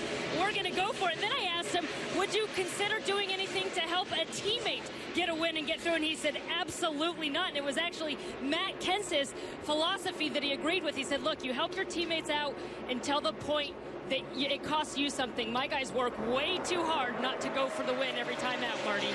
So Kelly, why did his teammate Matt Kenseth and Jason Ratcliffe not stop? Did you see Greg Biffle make the pass there back in the field? We'll check out the radio, the conversation between Matt Kenseth and Jason Ratcliffe. You sure where that put us? I would have put a 7. Oh, shoot, man. Okay. Hopefully cautions will fall right. What was going to happen right there is we were going to lose a ton of track position. 10 for this thing. If cautions fall wrong, they'll all make it to the end, but hopefully we'll run long enough to burn the tires up enough for everybody's got to come and get some tires.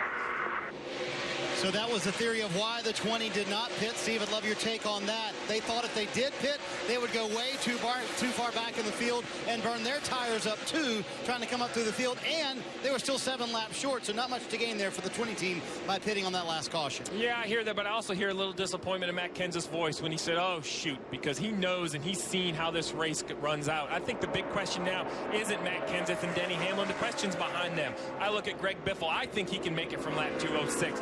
Keselowski, though, he's at lap 212. Really, it's a question now of how hard do you want to run. I think Keselowski has got to be up on his horse, running as hard as he can, because he has to force Greg Biffle to feel the pressure coming. I'm going to disagree with you, crew chief. I'm sorry. Biffle's on 206. Keselowski's on 212. I think Keselowski's fast enough where he should ride right here. He should save fuel. He can put pressure on the 16 of Biffle later. I want to see, if I'm the crew chief on the 2 car, I'm saying you have to save me enough fuel in case this thing goes green. If it gets ready to go green, the 16's in trouble. He can't go that far in the green, can he?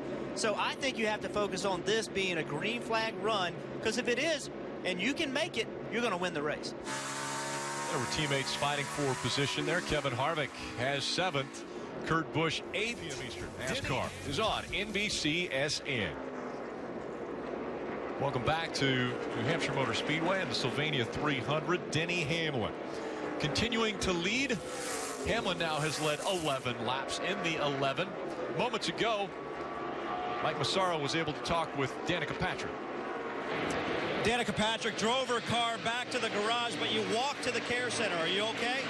Yeah, I'm fine. I definitely got hit enough to kind of knock the breath out of me for a second, but to be honest, I went because I've actually been wanting to get my carbon monoxide levels checked for like a month, and I thought, well, I got time now, so I'm fine. I feel fine, but I definitely got hit, and I think that when I got hit in 1 and 2 by the car, not the wall, it seemed like the worst of it. But it's such a shame. We were having a good race, and the car was definitely pretty decent. Now we took 2 tires on that last stop, and it was definitely a little bit too loose. But I was kind of waiting for it to come to me, and you know, Newman's always been super fair, and I know that he was working to get by me. But it sounds like maybe Jeff got into him or something. So it's that time of year, you know, it's the chase. People are racing hard, and they want everything they can get. And maybe Jeff couldn't see exactly where he was in relationship to the 31 and me. So, but still not. I did not get the good end of the stick. Glad to see you're okay. Thanks. Danica Patrick out of the race. And again, that was moments ago. Kevin Harvick now trying to reel in the 2 of Brad Keselowski, and they're on a similar pit strategy. They came to pit road at lap 212. I think, in my opinion, when I look at this race with 68 to go, there's a lot of water downstream that could possibly change the outcome. But these are the 2 I think the focus needs to be on. Brad Keselowski, Kevin Harvick, as you mentioned, Rick, both pitting at lap 212. Both a little short on fuel from what we understand, but they are racing each other. They're the cat and mouse game of how hard do we want to go versus how much fuel do we want to save, Marty. Well, and they're about 6 laps short. Rodney Childers has told him that, but he has not asked Kevin Harvick to save any fuel. And every lap, Harvick is a little bit faster than Brad Keselowski. This could indeed be the battle for the win. Eventually, these guys are going to have to save some fuel at some point to make it to the end. Very interesting to note, yesterday in practice, Rodney Childers at the very end of a run asked Kevin Harvick, give me a couple of fuel-saving laps. They know what that number is. If he can get by the 2 here and then go into that fuel-saving mode, they know the number they need to hit to save the fuel they need to make it to the end. So good strategy yesterday in practice, all set up then by Rodney Childers and Kevin Harvick. So, Marty, the problem with trying to get by the 2 car and then saving fuel is the longer you go running hard, the harder it is to save fuel. So Kevin Harvick is really good at saving fuel, but it's the gamble. What they're gambling right now is, do we think another caution's coming out? If they think another caution's coming out, Harvick and Keselowski, they need to be running as hard as they can to try to gain spots, catch Biffle, catch Kenseth, catch Hamlin. But if the caution doesn't come out, they needed to have been saving fuel. They needed to have been waiting and just saving fuel. So this is a big gamble being made by people that are going to need these points. Well, who wants them to save fuel? Greg Biffle, because he keeps looking up in the mirror going, y'all are supposed to be saving gas, but you're catching me. I want y'all to save gas. Great move by Matt Fuchsia to give Greg Biffle an opportunity. This team needed a shot in the arm. He's running 3rd. While it's going to be hard to hold off those other 2, 3rd is a great position for this race team to be running at this so many times this race has come down to fuel mileage, and once again, the top 3 right now on a different strategy than the next 2. As we were in NASCAR nonstop, you saw the 51 of Justin Allgaier into the wall, bringing out the caution. It's the 9th caution of the day, and that has all of my experts up here head spinning. What strategy do you use? Kenseth on pit road. Denny Hamlin on pit road. And he's got some more lead lap cars coming at him. Marty. Matt Kenseth said the car is taking a really big swing this time. He said it was much looser this run. 4 tires for Matt Kenseth and also an air pressure adjustment. Jamie McMurray pitting here as well. Said the car's a little bit too tight in traffic for those guys. McMurray with 4 tires also leaving pit road. Kelly. Denny Hamlin in the 11 car said the track is getting freer. He was working the track bar. It was 4 Goodyear tires, an air pressure adjustment, and a wedge adjustment. Sunoco fuel for Denny Hamlin. It'll be 4 tires for Joey Logano. They haven't had the best handling car all day. Decided to give themselves the best rubber they could to the end of the race. And you'll be able to see everything as we continue NASCAR nonstop from New Hampshire Motor Speedway. Welcome back to the Magic Mile. Getting ready for another restart here at New Hampshire Motor Speedway. Jeff, at the beginning of the show, we mentioned how important restarts are. This one may end up being the most important. Without a doubt. I mean, if we don't get another restart, this one could determine who the winner of the race is. We can see the 16 car Greg Biffle. He's stayed out along with Keselowski, Harvick, and Kurt Busch. The lane that the 16 of Biffle picks will determine where Keselowski starts. We know for a fact that Kevin Harvick's going to start third because he's in third. He's going to be on the inside line. So which line gets moving? You can do everything right, but if the line in front of you doesn't move, then you get trapped behind it. We know Biffle has not been as fast as these other cars have been. So Biffle's picking the top, Keselowski on the bottom, and that puts Harvick right behind Keselowski. I think that's what Harvick wanted. And this is the whole story. Greg Biffle's on the oldest tires, last time on pit road at 206. Then we have a wave of cars in the 212 area. Has probably the 2 fastest cars today, if not the 3 fastest, between Brad Keselowski, Kevin Harvick, and Kurt Busch. But then you look back, Denny Hamlin, he was just out leading the race. He chose to come get tires. He has about 25 lap fresher tires. Will they pay off in a 55 lap run to the finish? More on the 4, Marty. An interesting twist, guys. Rodney Childers actually wanted Kevin Harvick to pit that time. He thought 2 tires and allowing him to race the guys up front would be better. He was watching what he thought was a real-time monitor. That monitor was delayed. By the time he said pit, pit, pit, Kevin Harvick has already passed pit road. So they're out there with the older tires trying to make the fuel stretch and seeing if they can win this race, Rick. Yeah, remember, points very important. If we look at Kyle Busch, he gains 2 more points because of the 10 and the 55 off the racetrack. Now, 2 by 2 once again. Greg Biffle, Brad Keselowski making up row 1. Green flag back in the air.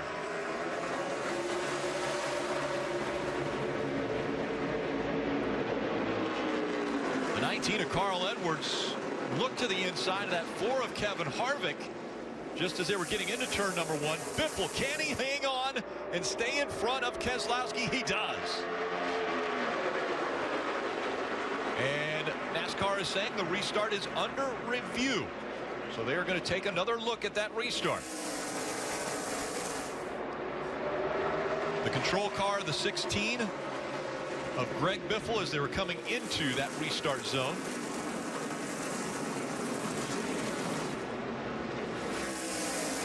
Biffle still out in front of Brad Keselowski. Biffle last came on to pit road, lap 206.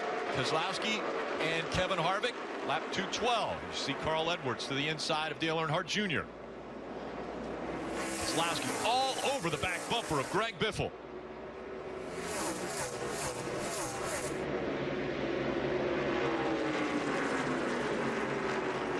Biffle's going to be pushed hard by the 2 of Brad Keselowski as well as the 4 of Kevin Harvick. Biffle has to go the longest on fuel with just 56 laps to go. Already the engineers, crew chiefs scratching their heads. How much fuel do we actually have? How far can we go? What Kevin Harvick's hoping for right here is that the 2 will get underneath the 16 in the middle of the corner. That'll slow them both up. If he gets underneath him at the wrong place, they'll lose that momentum. You can see Kevin Harvick make it 3 wide. 16 of Greg Biffle's doing a great job. The 2 is being posted for a restart violation. NASCAR. They reviewed it since the beginning. 10-4, buddy. The 2 being posted. Big implications there for Brad Keselowski and the chase. Restarts have been a hot topic of conversation, really. What do you want me to do here, Paul? You hear Brad asking for some direction. What's he want to do? 26 cars on the lead lap. Brad Keselowski is going to be shown the black flag. Kevin Harvick obviously has the information. He's not pushing the issue. He seems to be hanging back, waiting for the 2 to peel off. Again, this is a good opportunity for Harvick to save a little bit of fuel. Like you said, he knows this information. He doesn't have a lot of pressure from behind him from Busch, so he's able to just try to save a little bit more fuel here and then go try to attack the 16 later. Boyer is on pit road. Another one of our chase teams with a problem. And there the 2 makes the left turn onto pit road and will serve its penalty for the restart violation. Let's take a look at this restart once again as Greg Biffle continues to lead. No speeding. So just remember, Greg Biffle, the car on the outside lane, is the leader. He is the control car. He is the opportunity. He needs to maintain speed. You see him at about 45 miles an hour. He can go anytime in this box. It looks to me that NASCAR has the right decision, perhaps, because Keselowski, according to the GPS, accelerated quicker. Was Greg Biffle spinning the tires? I don't know. There's a lot of question marks. This is really a ball and strike call. But you see right here, Greg Biffle doesn't go. The 2 tries to go. And we've got to reiterate, the red lines and those pointers that are in there, that's ours. NASCAR does not look at that information when they make a decision. It's a ball and strike call. I don't know the right answer. We're not NASCAR. We don't make this decision. They are obviously saying that the 16 didn't want to go yet. The 2 pushed the issue. That's the call they're making in the tower. Jeff, you're the driver. You have a better idea of what happens in the restart zone than I do. I think what's so hard for NASCAR is you have a rule and you have to enforce it. If Keselowski went before the 16 of Biffle, if he went before him, you have to make the call. You don't want to make the call. You want all the stuff to happen on the racetrack. But if you feel like the 2 went before he was supposed to go, then you have to make the call. You see Harvick making a run for the lead. And NASCAR has continued to tell the drivers in the drivers' meeting, don't make us make that call, as Kevin Harvick looks to the inside for the lead. Greg Biffle still trying to hold on to it as he runs that higher line. Now they're door by door. Down the backstretch they go. Harvick making the move to the inside, and Harvick back to the front. Does Harvick have to start conserving fuel now that he's out front and he is dictating the pace? Does he have to start conserving fuel? Well, I think now he can. Now he can just race to the front bumper of Greg Biffle. Now that Kevin Harvick's in front of Greg Biffle, he can just continue to race his mirror. 3 car lengths, 2 car lengths. He has the best car.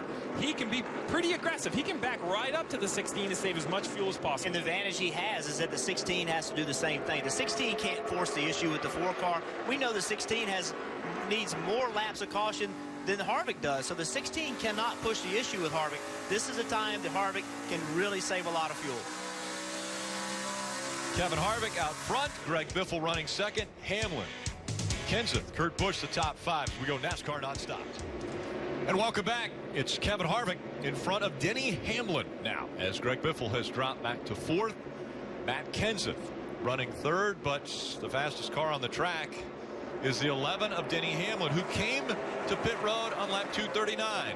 Not a fuel issue for Denny Hamlin. He's going very hard right now. And he knows that the 4 is in fuel conservation mode. That's the 11's goal.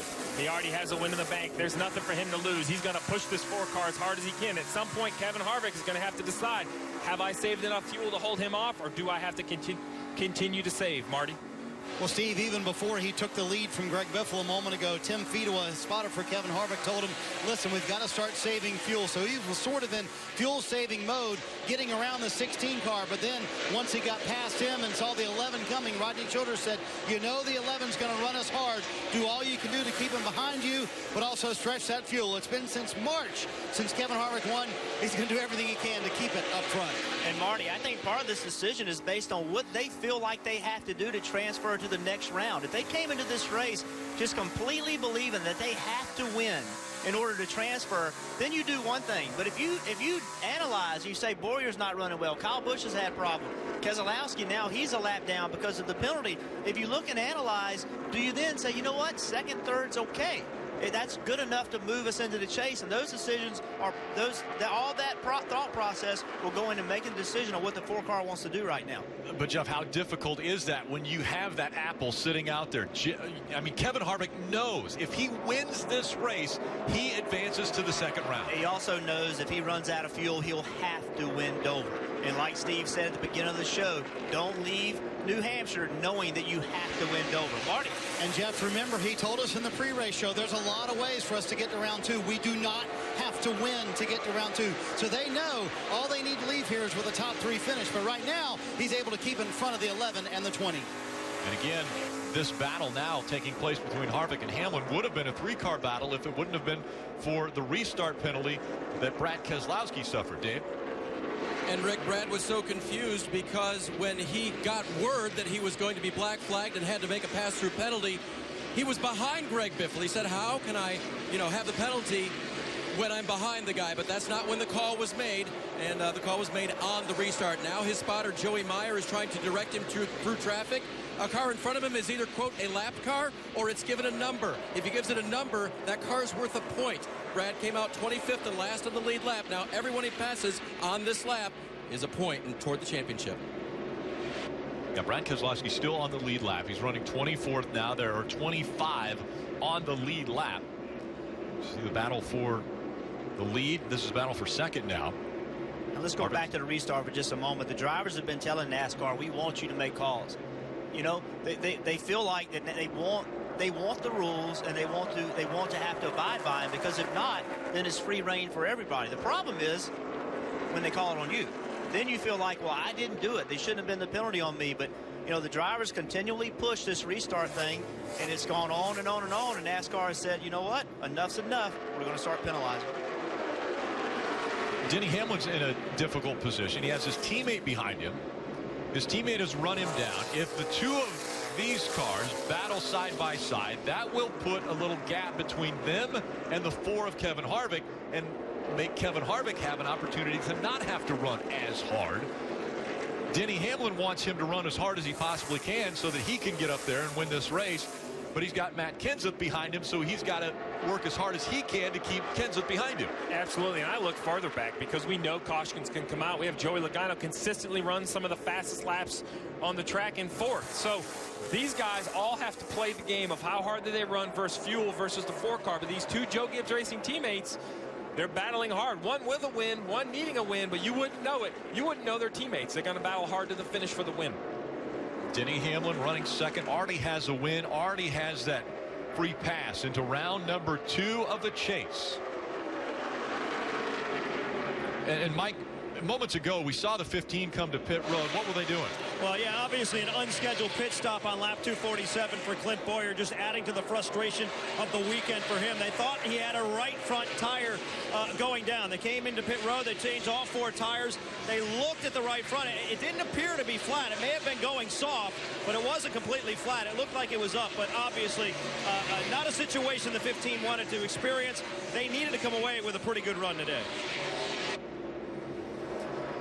Kevin Harvick on a different pit strategy than Denny Hamlin running second, who will have enough fuel to get to the end.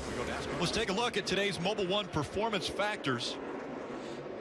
Simple. Kevin Harvick pitted at lap 212, trying to stretch his fuel and his tires. Matt Kenseth, Denny Hamlin, Jeff, they pitted at 239. Matt Kenseth and Denny Hamlin, they're going to push the 4 car as hard as they can. They want to apply as much pressure as they possibly can to try to make the 4 car burn too much fuel and ultimately run out. And Matt Kenseth has been able to get by Denny Hamlin for the second spot. Hamlin has fallen back. Kenseth has been able to make the move. Now can he reel in the 4 of Kevin Harvick? We listened in moments ago to the 11 as far as strategy. Here's what they had to say on the radio. My calculations say that 4 car cannot make it. Cannot make it. Make sure you don't burn up your stuff. And so that's the strategy of the 11. How about the strategy of the 4? This is their radio. Feel like you're getting through 8 laps right here or not? How many do I need?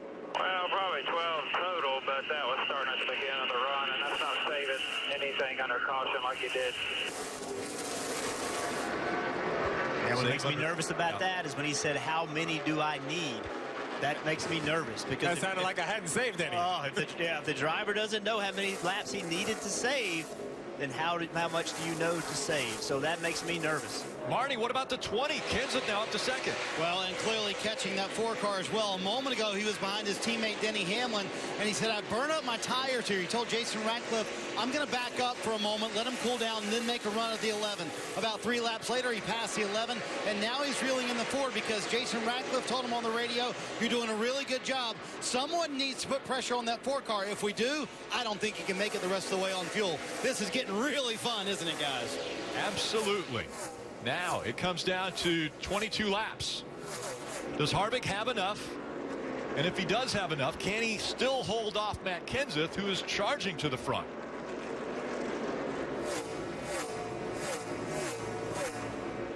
Talked about the chase. You know, this would be stressful in and of itself if this race didn't have the ramifications that it has. You know, you're trying to win a race. Winning these races is a special thing. It's very, very difficult to win a Sprint Cup Series race beyond imaginability how hard it is. But then you add, if the 4 car runs out, no matter how good of a year he's had, his championship hopes may be over. So you add that to it, and that's why this chase adds so much pressure to what we're doing. That 4 car, the pit road, people on the pit box, Kevin Harvick, everybody is exceptionally nervous right now. 25 cars on the lead lap. If Harvick were to run out and finish 25th, he loses 24 points. Again, a point a position. You call it 25 cars. I mean, no. There's 24 points in the lead lap. Because right now it's all about points. So what's the gamble? Because if he makes it, we keep talking about the negative. What if he makes it? If he wins, he is in the second round. He could take Dover off, go there, have a good time, ride around 5th. Unlike they would, they run in the top 2. It seems like every week. If he makes it, risk versus reward. Jeff, which would you? Come on, you're arguing both sides. Which would you do if you're Kevin Harvick? Oh, I love what the 4 car did. I love the plan. I just hope he saved enough. I hope he knew the information. If you had this strategy, which I thought was the right strategy, you have to be willing to finish 3rd, though. You have to say, you know what, I got to save enough. If Kevin Harvick had the information early enough and he feels like he had that and could save it, perfect strategy. If he got it late, then I want to go back and finish 4th, 5th, or 6th. I want to be saving a tremendous amount of fuel. Their strategy coming in was they didn't want to be in a position where they had to win at Dover, where they ultimately had to win to advance. If they finish where they are now, of course, they advance because they get the win. If they finish in the top 2 and 3, it's still a very good points day for this team, and they don't have to win. They can still point their way in. But, Rick, with 18 to go, you can only save so much fuel. So as we discuss the decision's made. There isn't a switch he can flip to save enough in 18 laps if he hasn't saved yet. This is something you had to do over the whole run. You heard the radio communications earlier. Right, Jeff? This is something you need to know from the word go. A little every lap. You can't save quarts or gallons of fuel in 15 laps. And we saw it Pocono earlier in the year. We saw the leaders run themselves out of fuel. Matt Kenseth won the race. The leaders were pushing each other so hard that they were running too hard with the amount of fuel that they had. They all ran out. There Matt Kenseth was to take advantage of it. So that's what Kevin Harvick has needed to guard against during this entire run. And Matt Kenseth took advantage of maybe an ill handling of number 11. Kelly, what were they saying as they dropped back to 3rd? Well, first, Denny Hamlin came over and said he got really tight for some reason, but more importantly, it sounded like, although it was difficult to make out, that he might have an issue with one of his tires. The pit crew here at the 11 sprung into action, but so far, they've not called him down. They're just monitoring it for now. Well, the only guy in the field that can afford to have an issue right now is Denny Hamlin, because he won last week, and he's on to round 2. And, you know, even though Kevin Harvick is out front leading this race and running the fastest lap time, he may still be saving. As fast as we've seen him all day long. I mean, we're in here thinking, well, he's running really fast, but as fast as he's been, he could be running that fast and saving fuel. One thing too, I think we should consider. If he runs out, he's not going to be the first car in the lead lap or the last car in the lead lap. If he runs out on the green, he could be 2 laps down. If you run out at the wrong place, if you run out coming out of turn 2, and you have to coast all the way down the back straightaway and on the pit road, you're not going to finish 24th. Right. You might finish 30th. The counter argument is he doesn't have to make it to the start-finish line. If he has fuel getting into turn 3, he's going to finish in the top 5 or 10. Yes.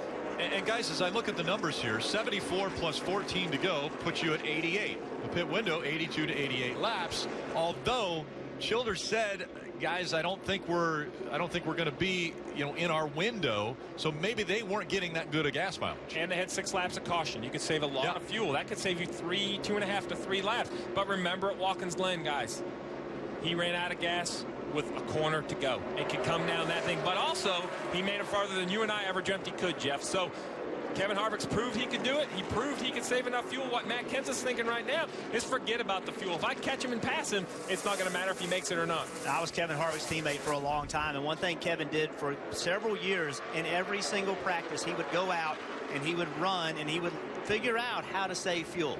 And he set a trend in the garage for doing that. You go out and you see lap times, you're like, why is Kevin Harvick so slow? And everybody's starting to realize it. You know what? Kevin Harvick's figuring out what his fuel mileage is. Now a lot of people do it. But all those years of understanding how to save fuel, that is a down payment on having a good day like you're possibly going to have today. 12. Good job, buddy. You're making him burn that gas. Good job. That is the 20 team telling him you're making him burn the gas. You're making him run hard. 12 laps to go when they get back to the line. 11 laps, Marty. And that was Chris Osborne saying that several times to Matt Kenseth on the radio. You're making him burn that gas. But to me, there's been shockingly little conversation on Kevin Harvick's radio about fuel. You guys all heard the one conversation about fuel. Other than that, Tim Fiedler did say one time, we need to save fuel. We mentioned that earlier when he went around Biffle. No conversation since then about fuel. So I'm wondering if they're happy with the numbers they're seeing from Kevin Harvick. Remember, again, they did this in practice yesterday, so they know the number they need to hit. Marty, I would imagine that's just they trust him. You know, they trust him to handle it. They don't feel like they need to tell him how to handle it, to remind him that he needs to handle it. They just trust him that he's going to do it. Guys, as we talk about the leader, continue to talk about who's going to win the race. Real quick, we talk about points and how you save points.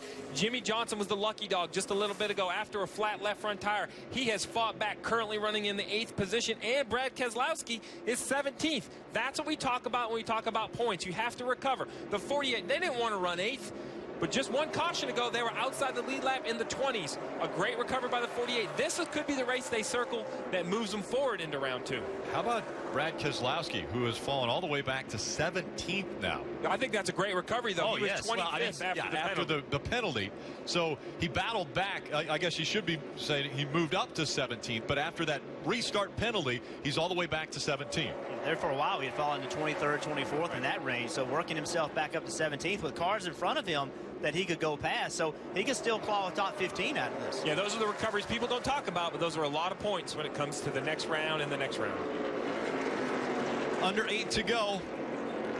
The fuel watch is still on for the 4 of Kevin Harvick. Does he have enough gas, enough fuel to get all the way around 8 more times? That is the big question. Has he been saving fuel? I'm nervous for him. Matt Kenseth hopes he hasn't been saving enough fuel. I'm nervous for Matt Kenseth. This is what racing is all about. This is what we talk about. It doesn't have to be door-to-door banging fenders to have a great race. This right here is a chess match. It's a chess match while performing your task. Driving around New Hampshire Motor Speedway in sub 30 seconds lap, worrying about traffic, worrying about your brakes, worrying about fuels. These drivers have to be in complete control of the entire situation. They continue to work by some of the slower traffic. That is helping Kevin Harvick as he doesn't have that 20 of Matt Kenseth all over his back bumper still. Marty? Rick, remember when they pitted, we said he was 6 laps short. That's what Rodney Childers told him. We'll see how much fuel Kevin Harvick has saved here, but now 6 to go. So remember when they pitted, they were 6 laps short from making it to the end. We'll see how much Harvick has saved. We entered that window. Remember, we had a caution in between the time that he was on pit road and now, so there were a few laps under caution where you're able to save fuel there. It's not just the win, as Jeff pointed out. If they do run out of gas, win. If you take the white flag, that's going to save you a lot of points if you run out with 2 to go. So every ounce of fuel is going to matter. And I think everyone's on the edge of their seat right now wondering, can Kevin Harvick make it all the way? 5 to go. Matt Kenseth running second. Denny Hamlin third. Joey Logano fourth. Great day for Greg Biffle. An amazing run for Greg Biffle. He came onto pit road at lap 206, so he has to save fuel if he wants to hold on to that position. He has to go 6 laps farther than our leader, Kevin Harvick. And Kevin Harvick, we think, has saved fuel. We don't know if he saved enough. Has Greg Biffle saved enough? Can he hang on for a top 5, potentially top 10 finish? Nothing's ever easy, Steve, is it? I mean, here's a 4 car dominating the race. I mean, he's dominating, going to win it easy. few cautions at the wrong time. Guess what? Now you have to manage fuel. You have all these things going on. That's why racing is so difficult and it's so hard to win these races. 3 laps to go. 3 miles of fuel is what he needs. Slow through the turns. Back to the gas. Down the backstretch. And he's out of gas. You just heard him. We ran out of gas. Not enough fuel saved. Kevin Harvick's going to come to pit road. Matt Kenseth out in front of the field now. Big points implications for the Ford team. They needed a great finish. They're on pit road and they're losing spots. And as you mentioned, points as every car goes by them. Now the question is, will the car refire? How much fuel did it run out? You see him putting fuel in, but it can't leave until it has fuel pressure. He's stalling, constantly wasting time. He does get it fired, though. Going to rejoin, but going to be at least a lap down. And the lap down cars start at 23rd. The 88 of Dale Earnhardt Jr. also on pit road. The white flag is in the air one more time around. 41 of Kurt Busch could be out of gas. Matt Kenseth coming through the turns 1 and 2 down the backstretch he goes. Kenseth coming to pit road on lap 239, giving him enough fuel to go all the way to the checkered flag. Matt Kenseth trying to punch his ticket to the second round of the chase. Kenseth will win at New Hampshire. How about that? Good job, buddy. As we wait for the cars to cross the start-finish line, Hamlin, Logano. Biffle ends up 4th. He was 6 laps shorter as far as fuel than Kevin Harvick, but Harvick runs out. Biffle hangs on for a top 5. Carl Edwards, top 5. Jimmy Johnson, Jeff Gordon, Martin Truex Jr., Casey Kane, and Ryan Newman. Top 10 finishes. You see Kevin Harvick making his way back around through 3 and 4. We knew it was going to be close. It ended up being a little too short for Kevin Harvick, but worked out perfectly for Matt Kenseth.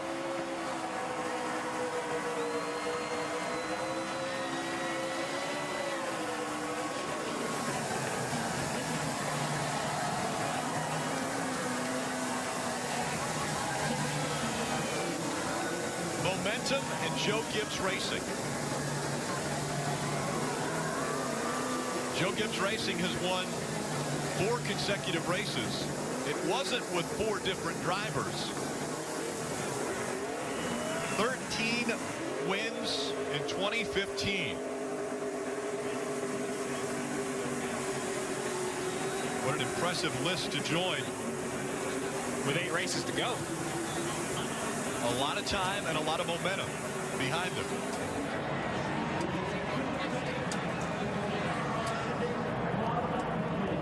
Our score sheet showing Kevin Harvick finishing 21st. If you do the math, he lost 20 points.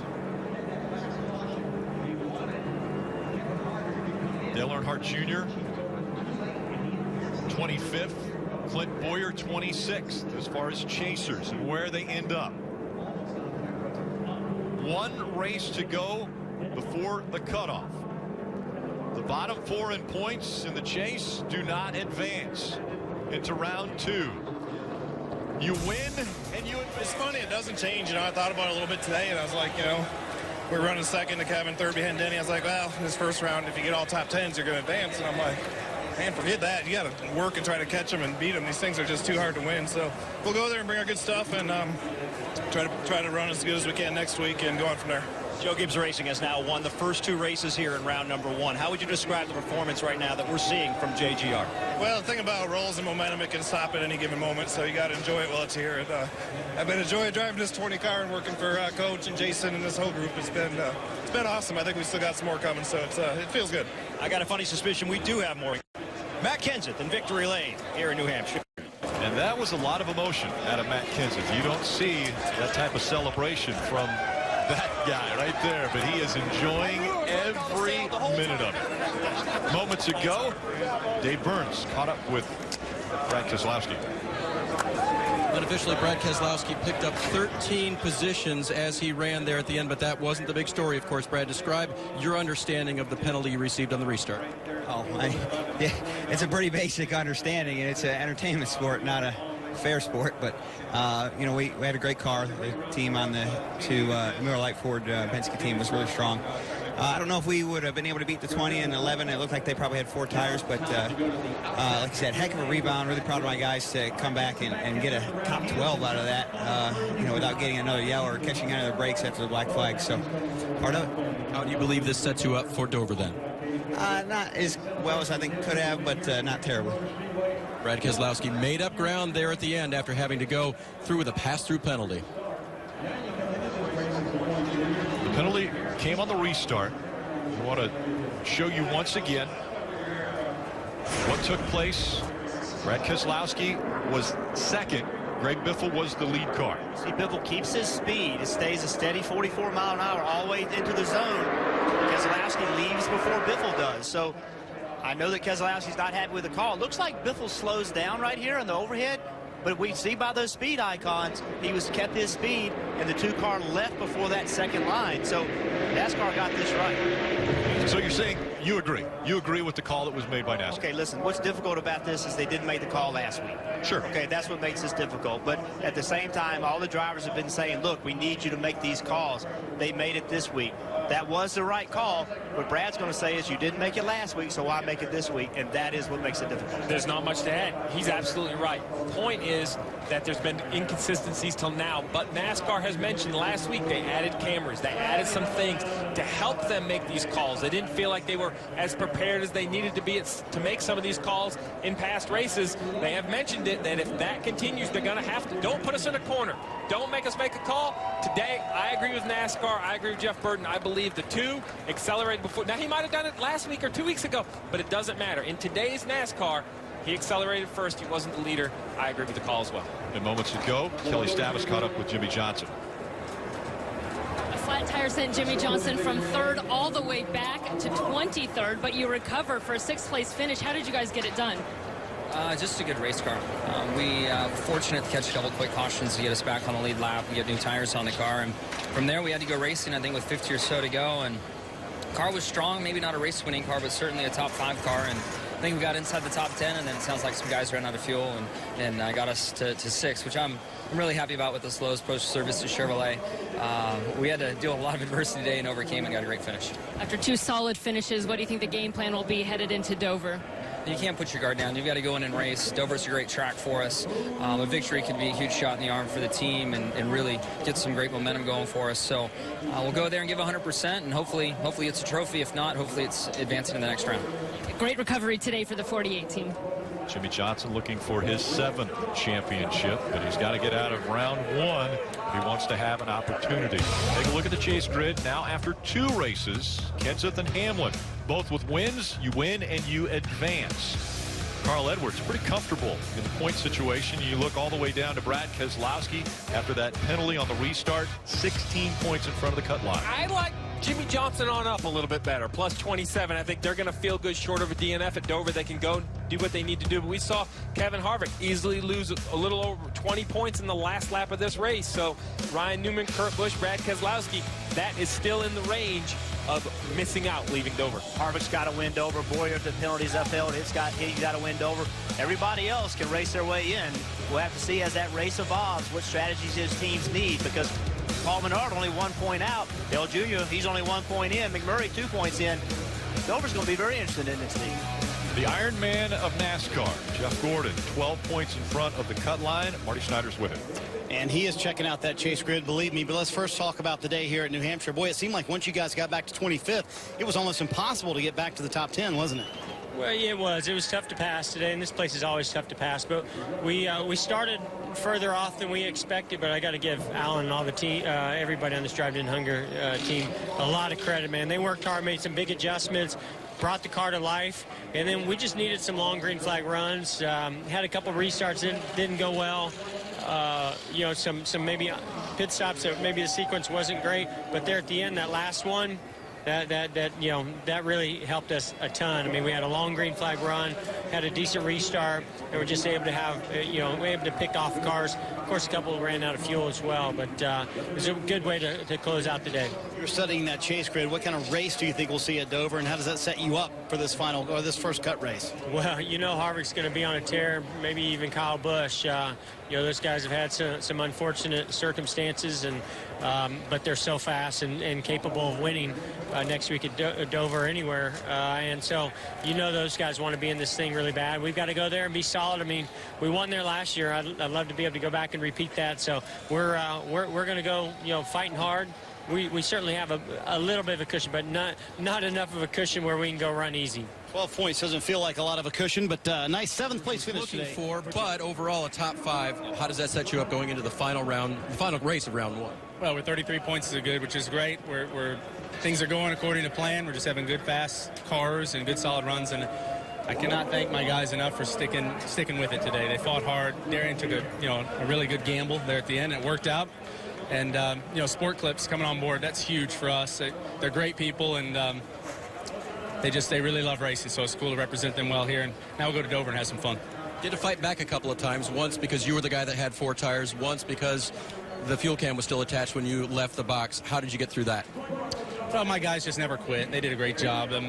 Little things like that are going to happen when you're pushing it. My guys are the fastest on pit road. I mean, they've won us races. They put me up front, and I think in the end, we ended up right back where we were. So we recovered, right back where we deserved to be. So just a fun day. It's nice to qualify first and run well.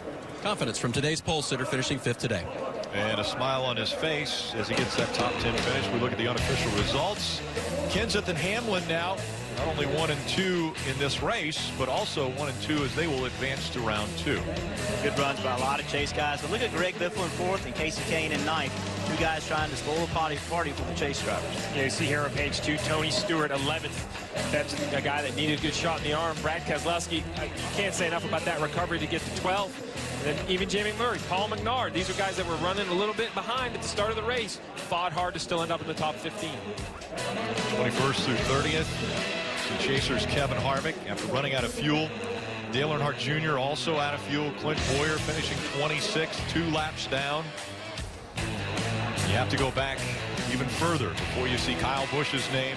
Got into the wall, the right front tire went down. They had damage in the garage for 38 laps before they were able to get back out on track.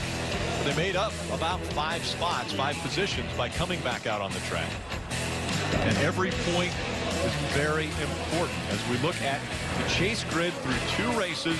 Only 1 race to go before we advance to round 2. And the point situation, as we just mentioned, Kyle Busch, he's 13th. He's 1 point behind Dale Earnhardt Jr., who's right there on the cut line. It's going to get really tightened over. Any mistakes at all, you'll be knocked out. But how about Matt Kenseth? Let's don't, he won the race. I feel like we're not talking about him enough. But, he is a championship caliber driver driving exceptionally fast race cars. Matt Kenseth is going to be very hard to beat for this championship. What have we learned in the last 2 weeks? It's 400 laps at Dover. I wouldn't turn it off at lap 395 because points change a lot in the last 5 laps of both race 1 and now race 2 of this first round of the chase. And next Sunday, the NASCAR playoffs first elimination race live from Dover International Speedway. Sprint Cup Series racing from the Monster Mile, all starting at 1:30 p.m. Eastern. Saturday, it's going to be Xfinity Series racing, the Hisense 200, beginning at 3 p.m. Eastern. Coming up, more post-race coverage from New Hampshire with Chris Devoda, Kyle Petty, and Brian Vickers. Something for everyone in this race. Blink and you are going to miss a major chase storyline. As you see, Matt Kenseth and team and his family celebrating in Victory Lane, which is right behind us. We are sitting in Victory Lane, the team celebration continuing. One car dominates the day. That car is not the one that wins the race. So many things to talk about. Chris Devoda alongside Kyle Petty and Brian Vickers. I really don't even know where to start, so I'm just going to lead you guys with what an incredible turn of events for basically every major name within the chase today. Hey, that's why we went to this playoff system, to keep the fans hands on the edge of the seat. I was on the edge of my seat. I almost fell off the stool twice watching that race. Don't do that. I mean, it was, two guys, Kevin Harvick, Kyle Busch, two of the fastest guys this year, may not make it to the next cutoff. Yeah, and we said it last week when the chase started. It's the teams that make the fewest mistakes. Now, they made liars out of us last week because they made mistakes all day long, but the teams that made mistakes today were penalized heavily when it came to the points. Well, as we see Matt Kenseth there, he is going to join us coming up in the show, but moments later, our Kelly Stavis caught up with Denny Hamlin.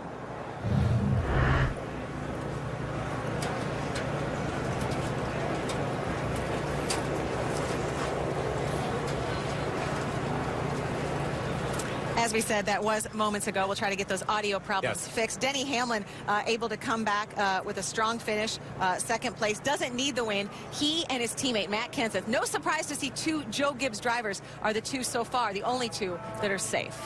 Well, they're clearly running good. We've talked about it, I don't know what, for 8 weeks, how good Gibbs is running. It's no surprise. A lot of people said that they thought the 4 and the Hendrick and the Haas guys were going to step up in the playoffs. But I got to tell you, who stepped up is Joe Gibbs Racing. Yeah, we've been talking about this since July. Basically, since NBC took over. That's right. I mean, basically, that's the way it's been. It's been Gibbs or Penske drivers that have won during the NBC races. So Kyle Busch comes on, then boom, all of a sudden Denny Hamlin gets hot, Matt Kenseth gets hot. We see Kyle. We remember what he did, just crazy. Well, Kyle Busch, one of those guys with problems today. We mentioned 5. I count 5, at least, big-name drivers. We're going to talk about those guys that had trouble. But let's go back and see if we can hear what Denny Hamlin had to say to Kelly. Denny Hamlin backed up his win in Chicago with a second-place finish here at Richmond. Denny, it looked like you could have been the one to push Kevin Harvick to run out of gas. Did you think you had a little bit more? Did you expect to have more there at the end? Yeah, that's what I was trying to do, is push as hard as I can, because I saw he was in fuel save mode when he was about 5 or 6 lengths in front of me, and then once I got to him, he had to drive quite a bit harder. So, I mean, that's our goal, is to try to run them out, and then, luckily our teammate there had the best car at the end. So we had something going on with the right front at the end. Don't know what it is, where our car faded, but, man, this is great for JGR, Matt Kenseth, and those guys, and, we're looking forward to it. Yeah, you finished 1-2. It's your teammate in victory lane. What do you make of the ride that you're on and the 11 team and JGR as a whole? Well, I'm very happy with where we're at right now. No doubt about it. This is as good as we've run for a sustained period of time, maybe in my career. So I'm excited to go to the racetrack every week. When you get to drive, cars and engines from Toyota like we have, it's just it's a fun experience. Enjoy it. Thanks, Denny. And I think he said something very key there, a sustained period of time. Yeah. That's what you need for a 10-week playoff system, as you see the coach, Joe Gibbs, in victory lane. I think he said a couple of things there. I think he said, this is like the Tour de France. My man Denny run the leader out of fuel, and my man in the yellow jersey back here, Matt Kenseth, goes to the front. That's the way it was. He ran up. It was a team effort. They combined. They teamed up on the 4. But the sustained effort that these guys have put in, we just spoke about it before we went to that interview, over the last 2 or 3 months. It's been a long time since I've seen anything like this in this sport. It really has been, and something else that he talked about. A lot of people are going to ask the question, did Denny let Matt go? Yeah. People talked about that before the race. Would Denny let one of his teammates go? Whether he took it easy on his team, I don't know. But the question is why, and I think it was to get the 4 to run out of gas. Yeah. He knew that he couldn't push the 4 hard enough to run him out of fuel, but he knew that Matt Kenseth could, and if Matt could run him out of fuel, I think Denny felt that he could beat Matt at the end of the race. That's a whole lot of strategy going on just with a handful of drivers, and we mentioned some others. Another Joe Gibbs teammate, the 19, was able to come back from trouble. Carl Edwards, Kyle Busch, the 18, just a detrimental day for the 18. We're going to talk about that and a whole lot more coming up. We will also hear from the driver who finished 3rd, Joey Logano, plus the winner, Matt Kenseth, will join us coming up in just a bit. But coming up next after our post-race show, Carolyn Mano, Frank Stoddard, and Parker Kligerman will have even more NASCAR coverage from this racing weekend, including live reports from here in New Hampshire. It's NASCAR Victory Lap following the post-race show. And behind us, you hear the continued woos. That was my Ric Flair, by the way. It was also my Matt